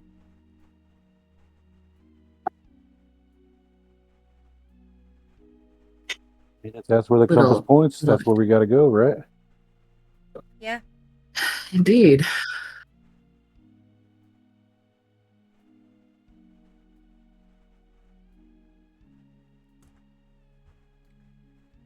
So yeah, I guess we about face and head north. Calibran, Yep. do you want to maybe look at what's north now? I can. Yeah.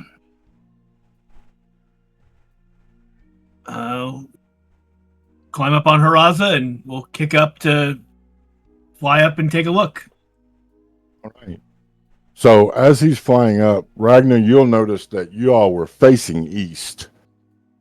That the land had turned. You're no longer facing south. You were facing east. Yeah. Interesting. Calvin, as you spiral out looking, you see the ancient ruins to the north, but they're not that far away. They're about a half a day's journey.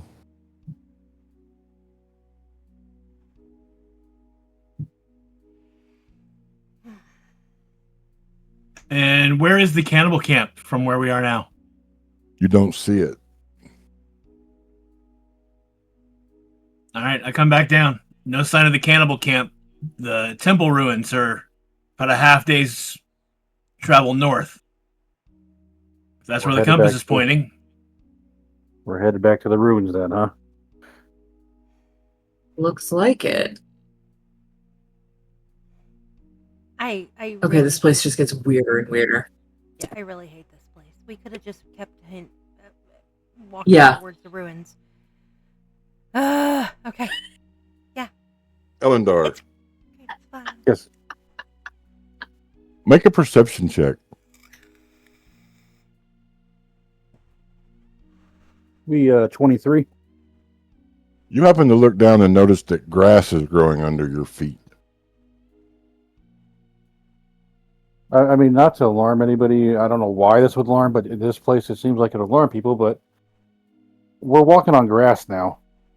No. Just under your feet. Oh, just under my feet. Yes. I look back the way we came. Is there a trail? No. If I take a step, does grass grow where I step now? Yes. This is interesting. That's new. Not a dryad.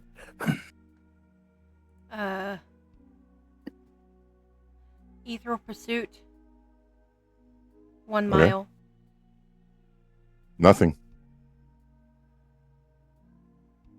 We're heading towards the temples of the old gods. We're close. So either because he is divine, or divinely That's favored, true. at least, the grass is growing under his feet, and it's within a certain proximity to the ruins, or he was doing it the whole time, and my spell was suppressing it, or when the world shifted, it erased the tracks that had been behind us, because I mean, we there's no way to know for sure. Nope. There now, though. So, I mean, I guess I would ask, I'm going to. knowing who I am, with my, would I have any idea what's going on? Roll an insight check.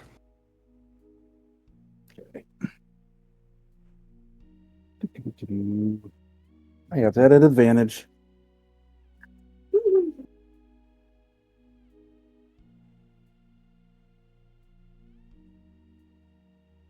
That would be a 28.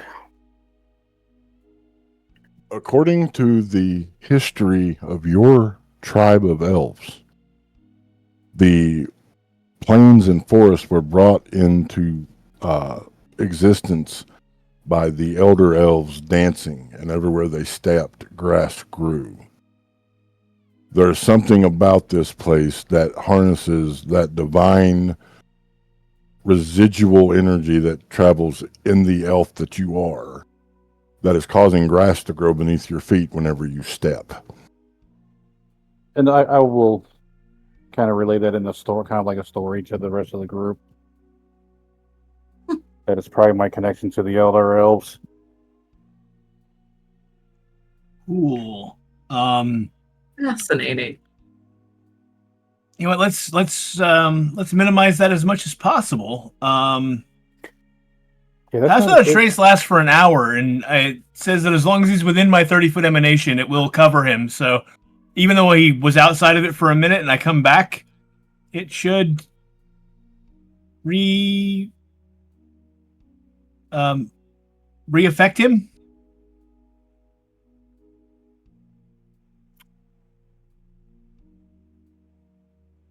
If not, I'll recast it. I'm good either way. It will. It will cause him to leave no tracks, so the grass does not grow.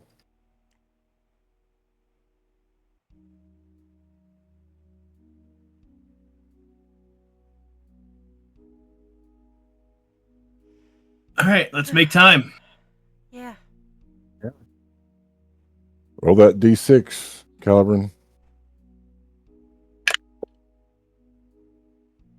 1. Ha ha ha. What you thought would take a half a day only takes a couple of hours. You find yourself standing before ruins of an ancient temple. The marble etched with prayers in every language. There is a visage that is cast by a crystal, a hologram, an illusion of a woman holding a serpent, and the serpent is eating its own tail. There is different mosaic tiles showing different races. The elves dancing creation into being. The humans forging mountains and digging rivers. The dwarven people bringing to be the stars in the sky. There's even something of the changelings, Grace, as they teach the elk to run and the eagle to fly. Any that wishes may make an insight check at this place. Yep, I'm going to go ahead. Yep. Sure thing. Absolutely. I would be silly not to.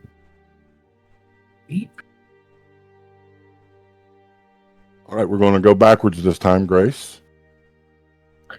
All right, that is going to be a 32. All right, Ragnar. I had it. 27. Cal. 20 deuce. And Elendar. 27. What you're looking at is the creation of Runeth Kesha. There was a time, you know, of the people that called those that came before, who achieved great engineering, magical feats. They did all sorts of things. They're the ones that built the teleportariums. They're the ones that first harnessed the stones to make the airships fly. They transcended the need to speak and were a race connected to each other telepathically. But this is where it started. This is where the evolution began. This is the exact point of creation of all things.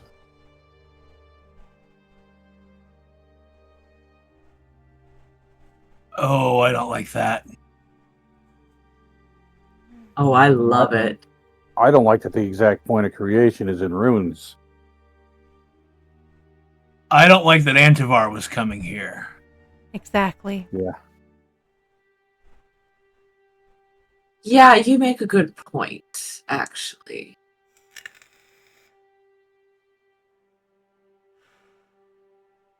Grace is a little overwhelmed and is just sort of mindlessly walking towards the mosaics and just sort of taking it all in. Still have that prepared. Kick my.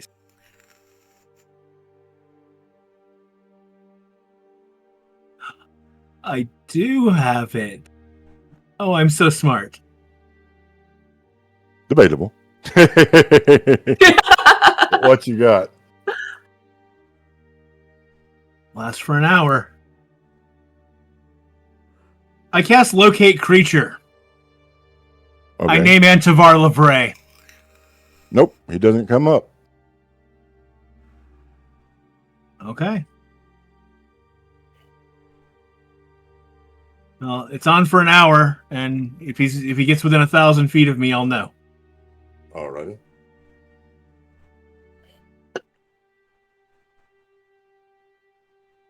Ragna, Yes. you notice something on the compass. Okay. It is no longer an arrow, but a circle pinging. Bleep, bleep, bleep.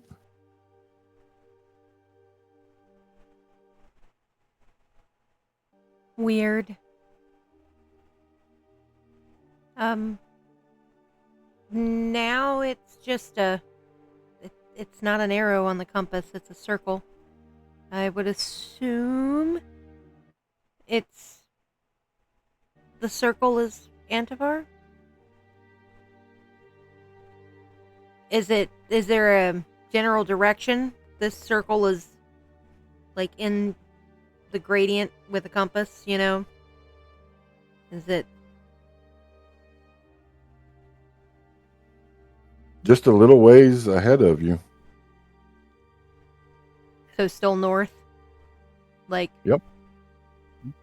It's still showing in basically the same direction. All right, let's go find it. So walking towards like she's gonna hold the compass and basically walk towards the circle. You come up a set of broken, disheveled steps. It is slightly difficult to transverse, but not so much so that I'll require a saving throw or a check. Okay. You come to a set of double doors. They are gray. They are closed. The pull rings are covered in rust. This place is, again, the ruins of a temple. You see that there was once engravings in the door, but they have been smoothed away over time.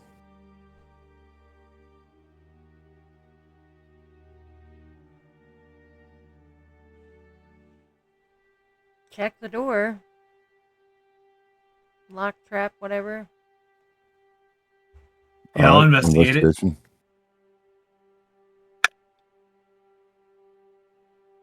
That is a natural 20 for a 26. It doesn't appear to be trapped. There does not seem to be any locking mechanism. I trust, because we're all that kind of nerd, that you will all get it when I say this. I Aragorn open the doors. That startles Grace out of there. staring off into the. Oh.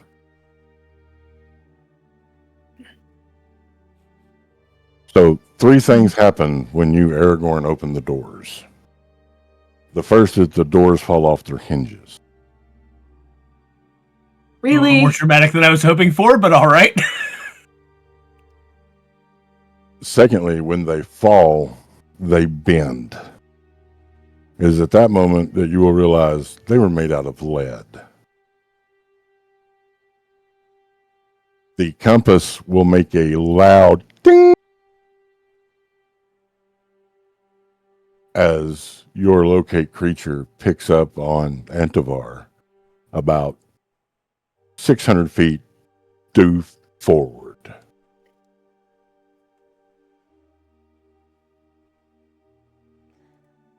Gotcha.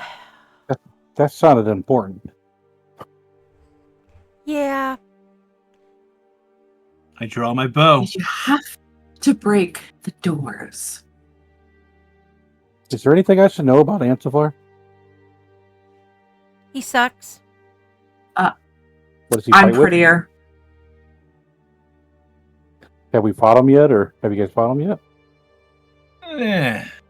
Yeah. We've killed him like twice now, but it always was easier than we thought it should be, and he just sort of wasn't, because it wasn't really him. Ah, okay. Yeah. Just thought I'd ask. Every time we fought him, it's basically been like, short sword, dagger. I have a feeling he's roguey in variety. Yeah. Okay.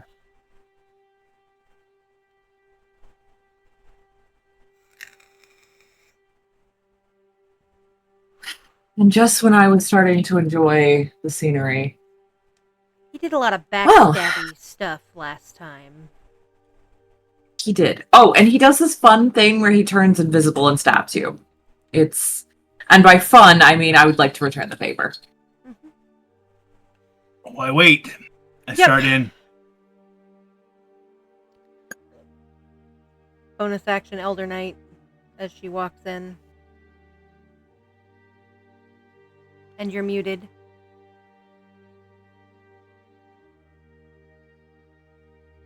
Hear me now?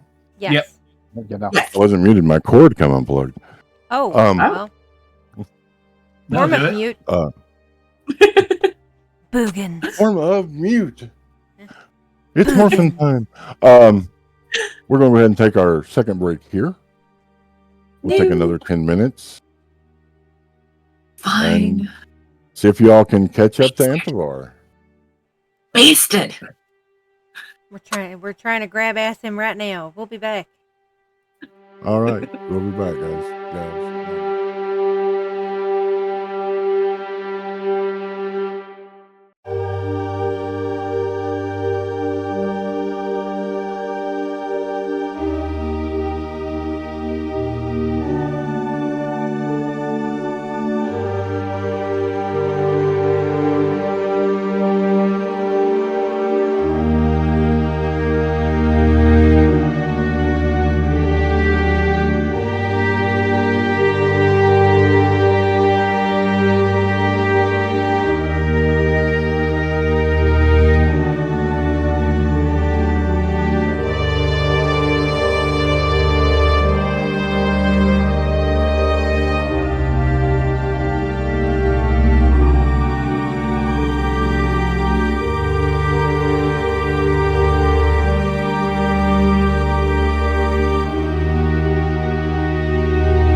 And we return. When last we left, the party had transversed a very disgusting cannibal camp.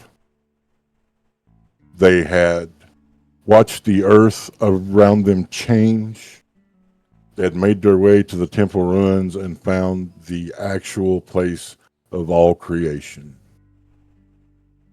Opening the door of the compass and Calibran's locate creature pinged that Antivar was within. This is where our story continues. And this is where we determine, will you be able to get Antivar tonight? What would you like to do? I'm going in. Ragnar's following. As you Yep. pass the threshold, there's a soft illumination around you of azure. There is a sweet melody of harp music playing as broken crystals try to project illusions but just give disjointed images. But there's more of the mosaic. You see the great falls from the Emerald Forest, the birthplace of magic. You see what is now called Costandula, the great dwarven mines. You see the beautiful Taladegarios in all of its splendor and glory. You see each and every kingdom of man and fae, the silver spires. They are together. There is a unity to the mosaics that bring them all. It is not separate mosaics as you see, but it is a completion, a circle around this circular room in which you stand. At the center of the room are statues, the three great races that brought in creation: the elves, the humans, and the dwarves. They are standing each with their hand on a pitchfork, symboling a time of peace and prosperity versus a time of war. There are three doors in this cylindrical room. There's one straight ahead, one to your left, and one to your right. Which way is the compass pointing? It is no longer pointing. It is just dinging. Ding, ding, ding. Am I getting anything off of my locate creature? No, there's something about being in this room that muddles the senses a little bit. You know he's close, but you can't quite pinpoint which direction. Can I make a survival check or a nature check, something to see if he's left any signs which way he went? Sure, make a survival check. That is a 16 plus 2, 18. You see that there is dust on the floor. There are three sets of identical boots, one going to each door.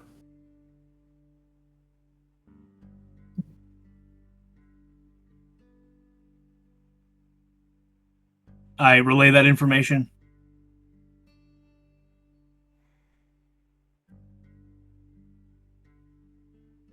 Well, You got any bright ideas? Is there the because I'm assuming you said there's three statues, correct? Yes, And one for each race. elf, dwarf, and human. Is there anything I can discern about the elf? Give me a investigation check. Not quite as nice as my insights, but still get it at advantage. I just got a 12. You can tell that it is one of the great elder elves, but that's all you can tell. Okay. How big is the room? Approximately 200 feet around or across?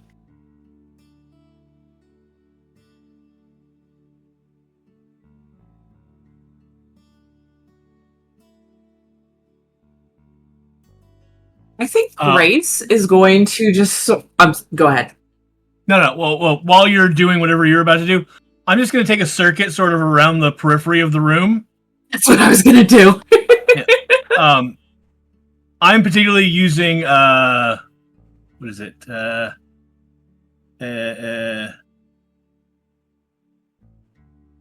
Feral senses, which is blind sight. Make sure that there's no one invisible in here with us. Make an investigation check.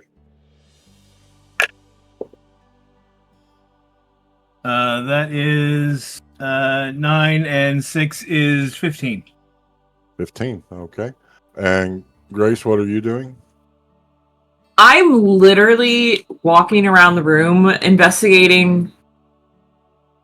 I'm looking at the murals and seeing if I can gain any insight into what Antivar might be doing here. Make a investigation check. Elendor, what are you doing? So we got the statues. They're holding pitchforks. A pitchfork. They each have their hand on one Oh, pitchfork. they've each got. I'm sorry, I missed that. Like in Unity. Yeah, like a Unity thing. I'm gonna go ahead and check out the doors to see if there's anything. Are they just determine anything by them, whether they're just doors, regular doors, special doors? Okay. Make an investigation check. And Ragnar, what are you doing? Is there any writing on the statues? On the base? Any Give me an investigation inscriptions? check. All right. Caliban, you do not detect any individuals invisible in the room. Okay. Grace, what did you roll? 22. There is a small sliver of a mural that is not seamlessly connected to all the others. It is a black marble well.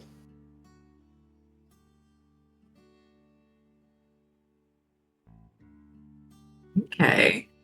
I'm going to go study that one a little closer. All right. As you look at it and study it closer on that investigation check, that high of a number, you see that there looks to be spirits coming up out of it.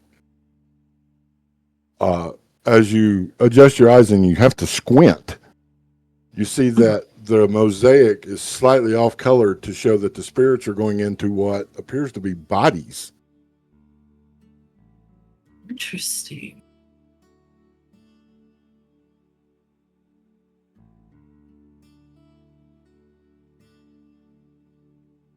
Like, do the bodies appear to be any particular races or kind of a plethora of... Yeah, it'd be a plethora. On that high investigation check, it's a plethora. Okay, interesting. All right, Elendar, what did you get? 19. The doors have oval plaques on them. One says elf, one says human, one says dwarf. Okay.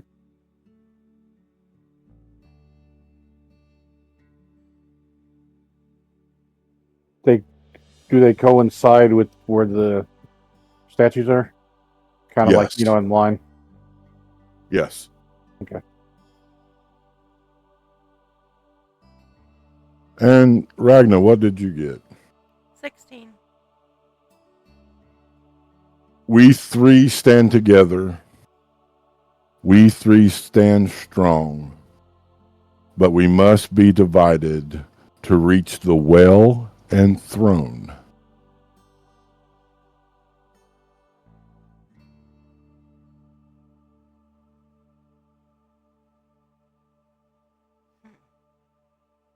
So I'm going to regroup with people just to let them know what I see.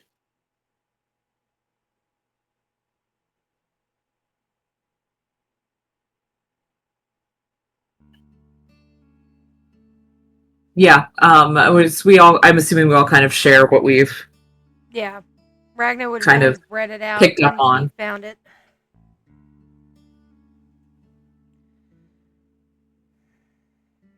I mean, taking at face Would- value, you've got to go through all 3 doors at the same time to reach the well that you're seeing in your picture. Can I The take a well look of at that well souls. she was looking at? See if there's anything else I can. Yeah. Given my role as a cleric, is there anything that I can be able to deal with? Give me a history check. Okay. Mm.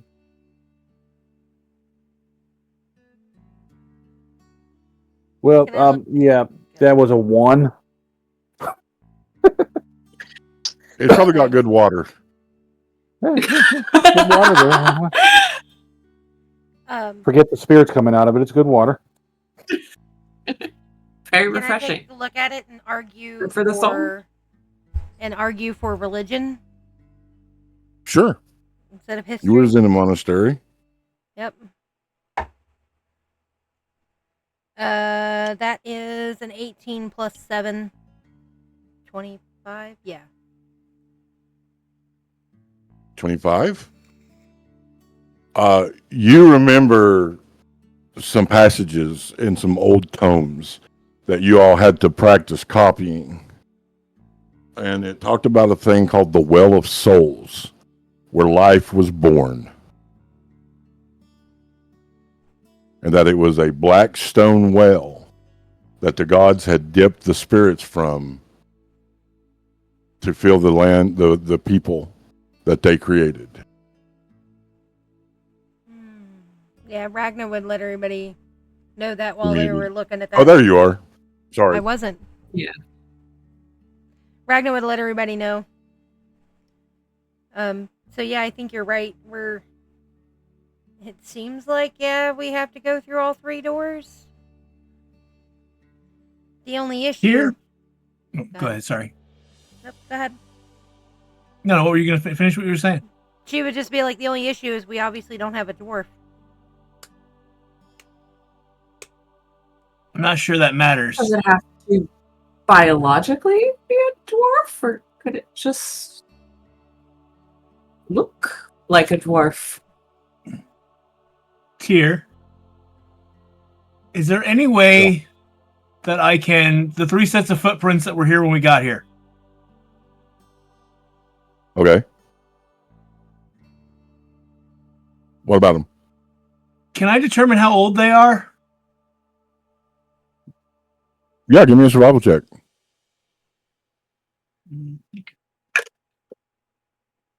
That is a 16. They're between a day or 2 old. Did they were made about the same time? Yes.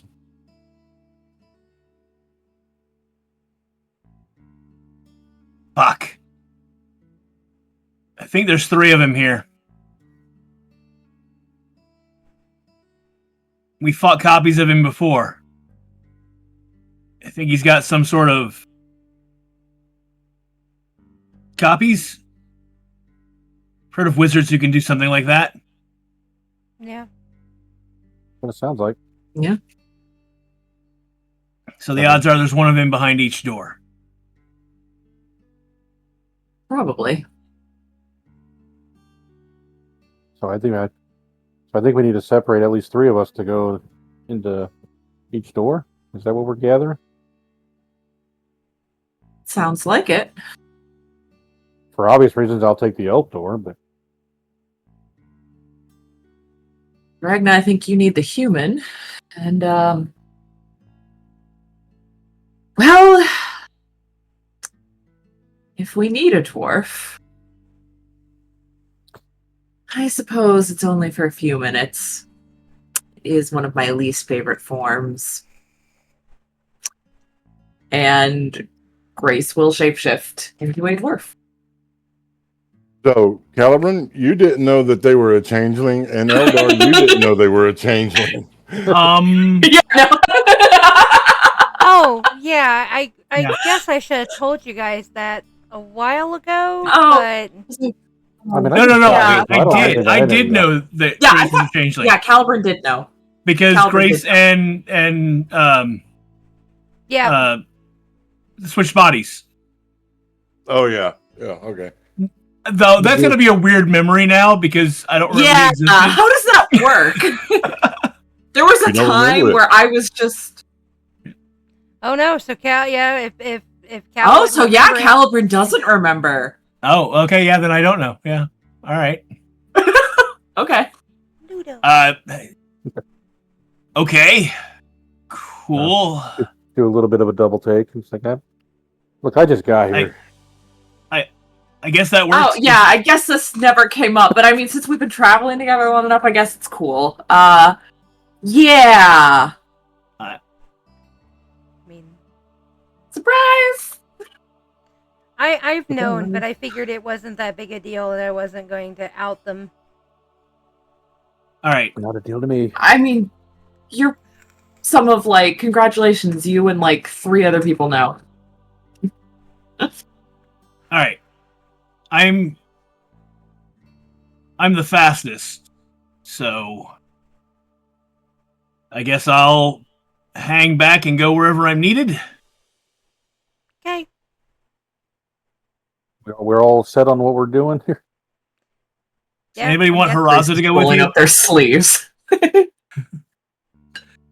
I'm probably good on my own, so Uh, I won't say no. I am small and, well, I'm smaller than usual. It's just a squishy.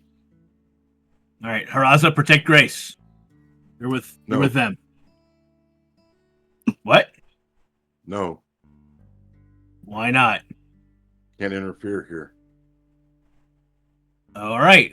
Haraza, guard the door. Make sure no one comes Haraza in will behind go us and lay no in one front of the leaves. door.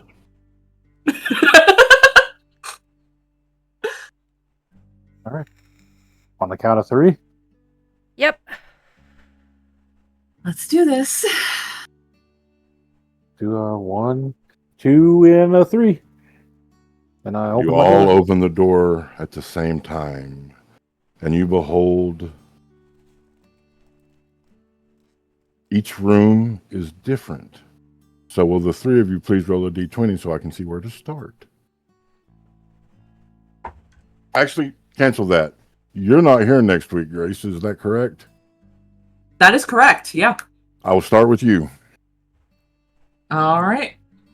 As you open the door, you see a forge.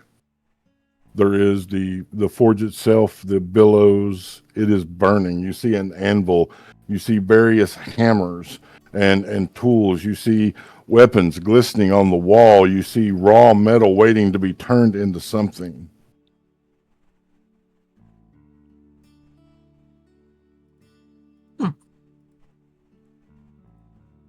All right. I will.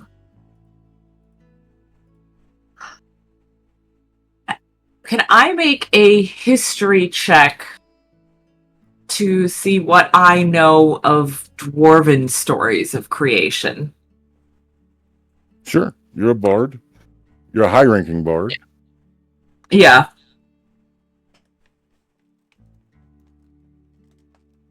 Well, I did say this. The dwarves were one of my least favorite forms. So I'm going to give myself bardic inspiration.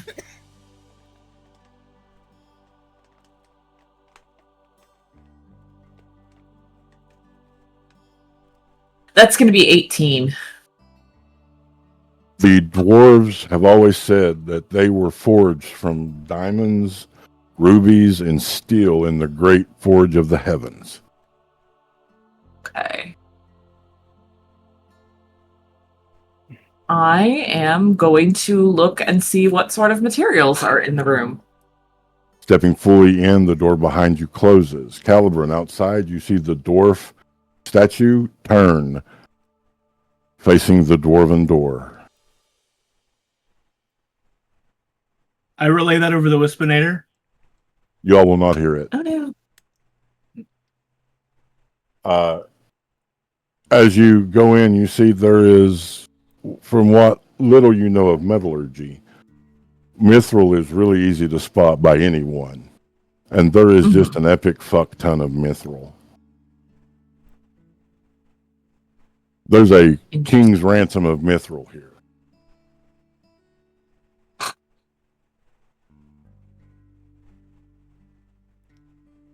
Huh. This would be I really should have paid attention on that field trip to the forge.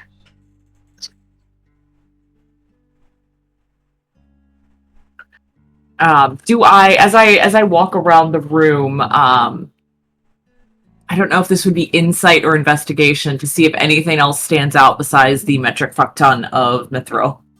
It'd be investigation. Okay, cool. All right, this dice is fired. Gonna have my second bardic inspiration.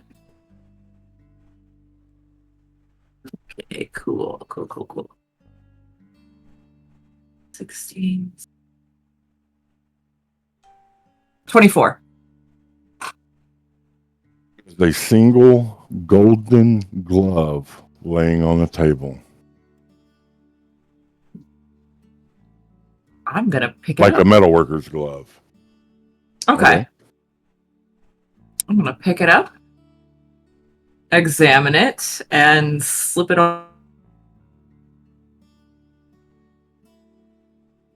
Oh no, they froze. Uh-oh.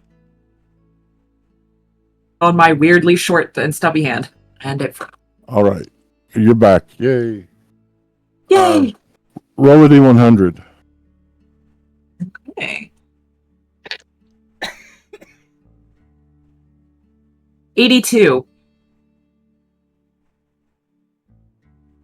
You go blank. Like the world falls away from you. You have no idea. But it seems like just a moment. But when you come to, you feel your clothes are soaked with sweat. It is hot. You are tired. Your arms feel like they weigh a ton.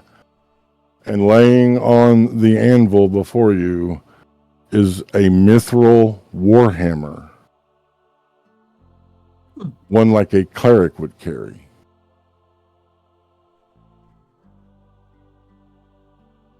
Fascinating. I will pick it up and examine it. It is almost light as a feather, but as soon as you touch it, the room begins to turn slowly. And you see there is a secret door revealed. Okay. I'm going to go through. All right. From there, we're going to go to Ragna. Ragna, you enter the room and you see you are standing in what appears to be a greenhouse. There are plants of all variety growing here. Some large and beautiful, some almost intimidating looking.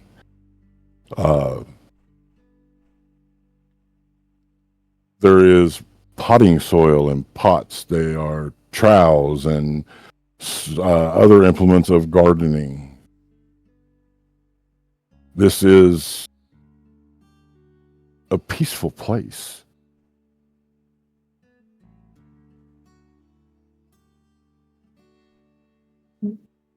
And since you come from the monastery, roll a history check. Okay.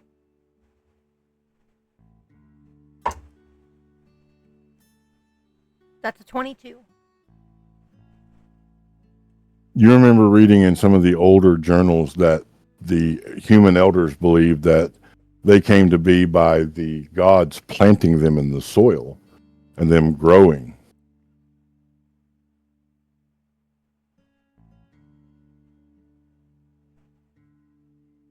And she's gonna look around a little more.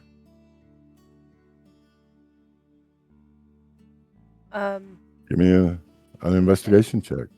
Okay. Of course, this is when my dice is going to decide to be a butthead. That's an 8. Okay.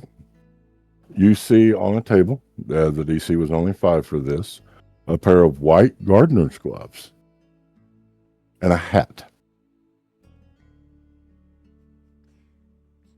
Gonna go over and look at the gloves and the hat. As long as it just looks like everything looks the way it should, she'll pick them up, take a closer look. They are familiar. Like you've wore these before.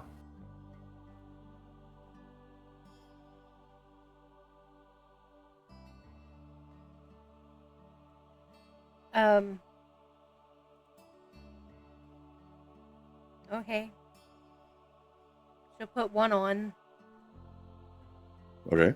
Roll a D100. 64. You begin to sing a song that you don't remember knowing. It is a soft melody talking about the ground and it being fertile and the rain being nutritious. As you begin to plant plants in these terracotta pots, time will just sort of get away as you're doing what you consider to be one of the most relaxing things ever. And at the end of it, you're tired, you're sweaty, you're covered in dirt, but the room will turn, opening a door. Okay, go to the door. All right, Elendar, Yes. as you enter, there's a book on a pedestal. Anything else in the room? There is a desk, an inkwell, a quill. I'm going to go take a look at the book. Can I tell, does it have writing on the cover? Or? Give me an investigation check.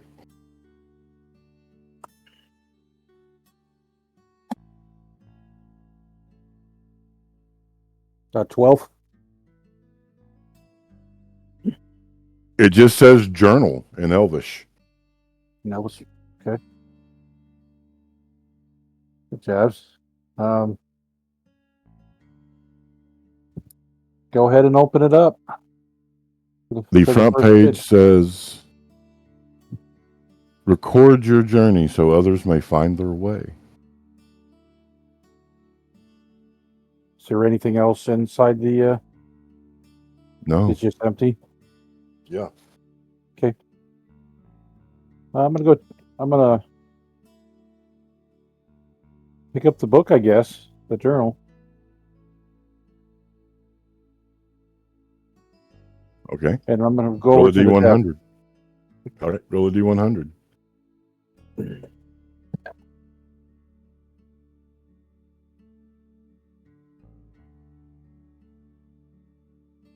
39. You begin to write, and you have never wrote with such elegance before, but you write your journey from your childhood into the calling into the divine path, into the visions that brought you to Angramora, into the shattered gate and the town of hell and everything that you've endured. And as you put the quill down and admire your work, the rooms begin to spin and opens a door. Calibran, Yes.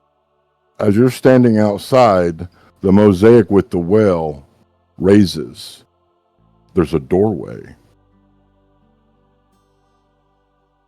And I always thought I was out here the whole time just going, the name of God, Jehovah. But in the Latin alphabet, Jehovah starts with an I. No, sorry. Yeah, all right. I'll go to the door. You all enter into a room.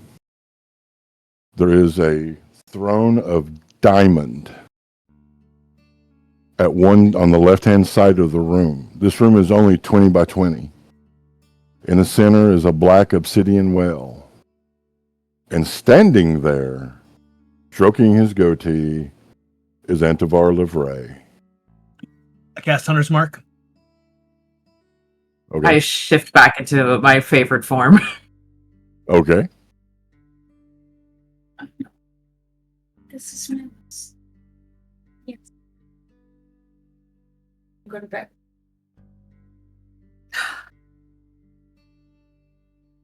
What do you do, Hello, Elendor? handsome. How are you? There's not much for me to do right this moment, so Okay. Ragnar? Muted.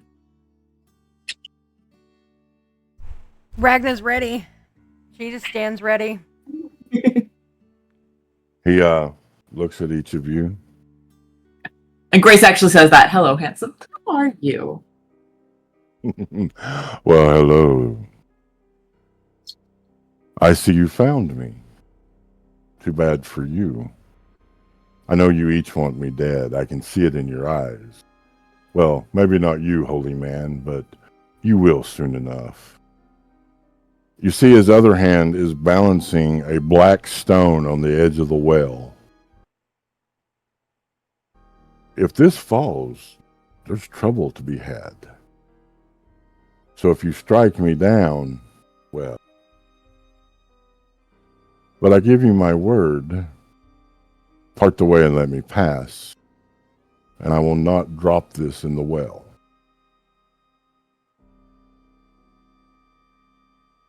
Elendar, you instantly know what this item is. It is an ancient relic called the Stone of Tears, and it has been the cause of the downfall of 100 nations. Its magic is so chaotic that it destroys everything. as we're coming through the Wispinator, I'm gonna relay what it is we're actually dealing with.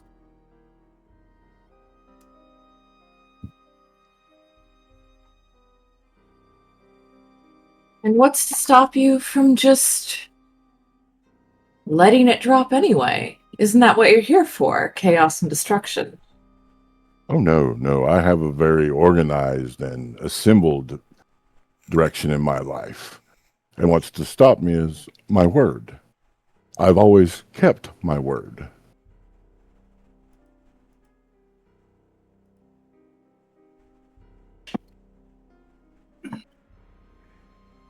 An interesting proposal. I would like an insight check to see if I believe him. Go ahead. That's an 11 plus 8 is a 19. As far as you can tell, he's being 100% truthful. Ragna on the Wispinator is going to say, as much as I hate to say it, he's not wrong.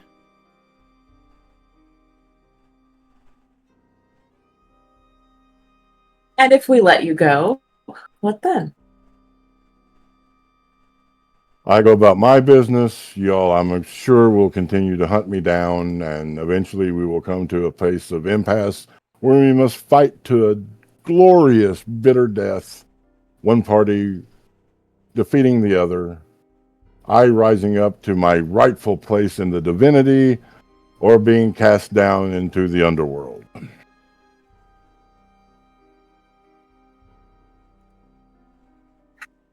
Well, you have a flair for the dramatic that I hate how much I love. Beautiful bastard. Yes, I am.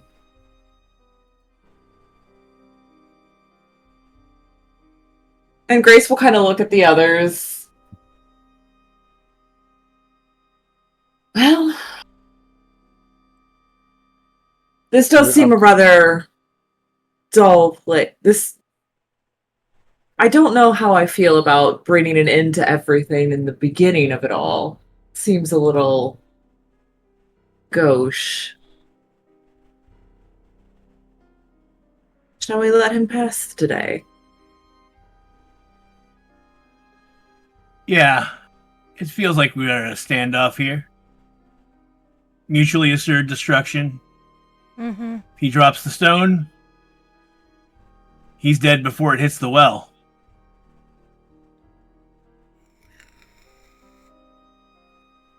So I guess you're free to walk. For now. He will bow, pulling the stone from the side of the well. And we're again walking towards the door.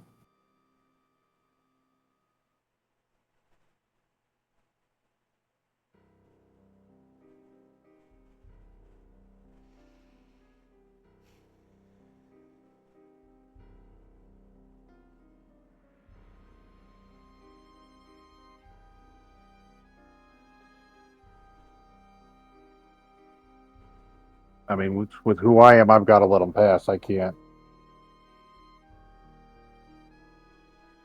With See, my, I'm Faye.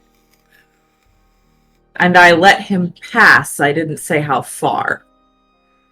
Yeah, I'm thinking the same thing. I also told Haraza not to let anyone leave. Do I rescind that?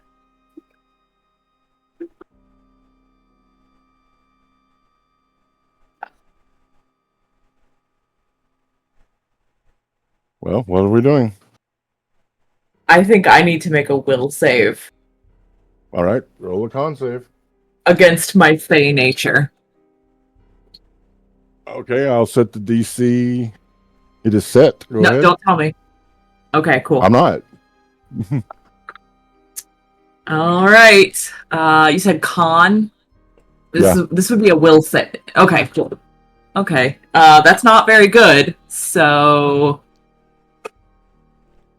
let's see. 12 plus 3 is only fit. Well, I'm close to Ragna, so +5.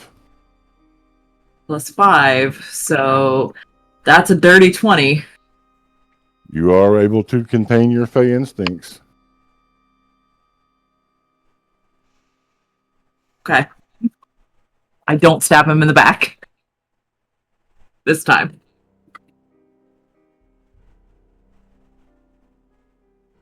Like, my hand will twitch towards my dagger, but I don't touch it. Telepathically, I tell Haraza to let him pass. Okay.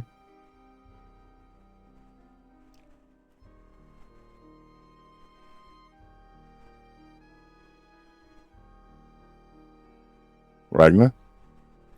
Ragnar lets him pass. She's not happy about it. He will walk to the door, turn around and bow, looking at you, Ragna. He'll say catch and toss the stone and go invisible. Bastard.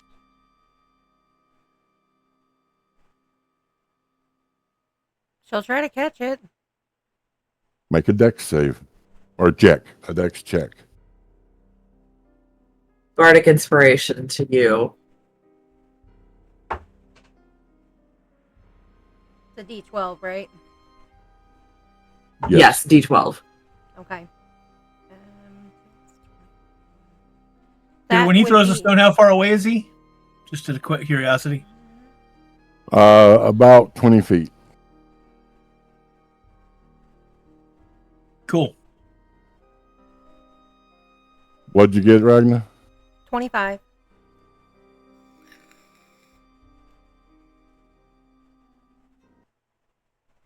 Time will stand still for that moment. You can feel a bead of sweat run down your forehead, Ragna. You can feel the dryness of your lips. Feel the flame of anger at seeing this individual. And then there's almost a pause of your heart as you see him throwing the Chaos Stone. He is forgotten for a moment as you turn, reaching your hand out. You know that if you miss this, it goes into the well. It touches your fingertips and begins to slide. You reverse your hand and snatch it out of air, keeping it from falling into the well. I lose 2 arrows.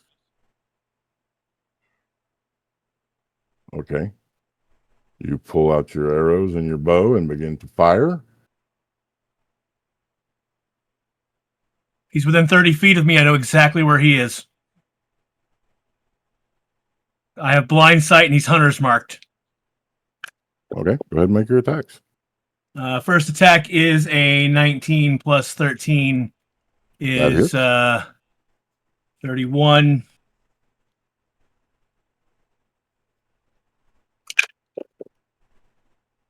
That is 12 and 8 is 20 points of force damage. And 9 points of psychic. Second shot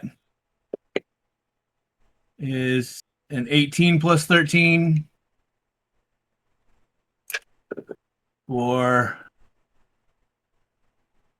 12 and 6 is 18 points of force damage. All righty. And 15 points of psychic. All right. You feel him slip right beyond the essence of the 30 feet when the second arrow hits. There is a pause, and a mental scream rips through your mind from Haraza. And that's where we pause for the night. Oh, you bastard. Bastard. Bastard! Yay, I got 3. I'm out for the next 3 weeks! You That's not my bastard! fault. 4, yay! I hate you in the most loving way possible. Good.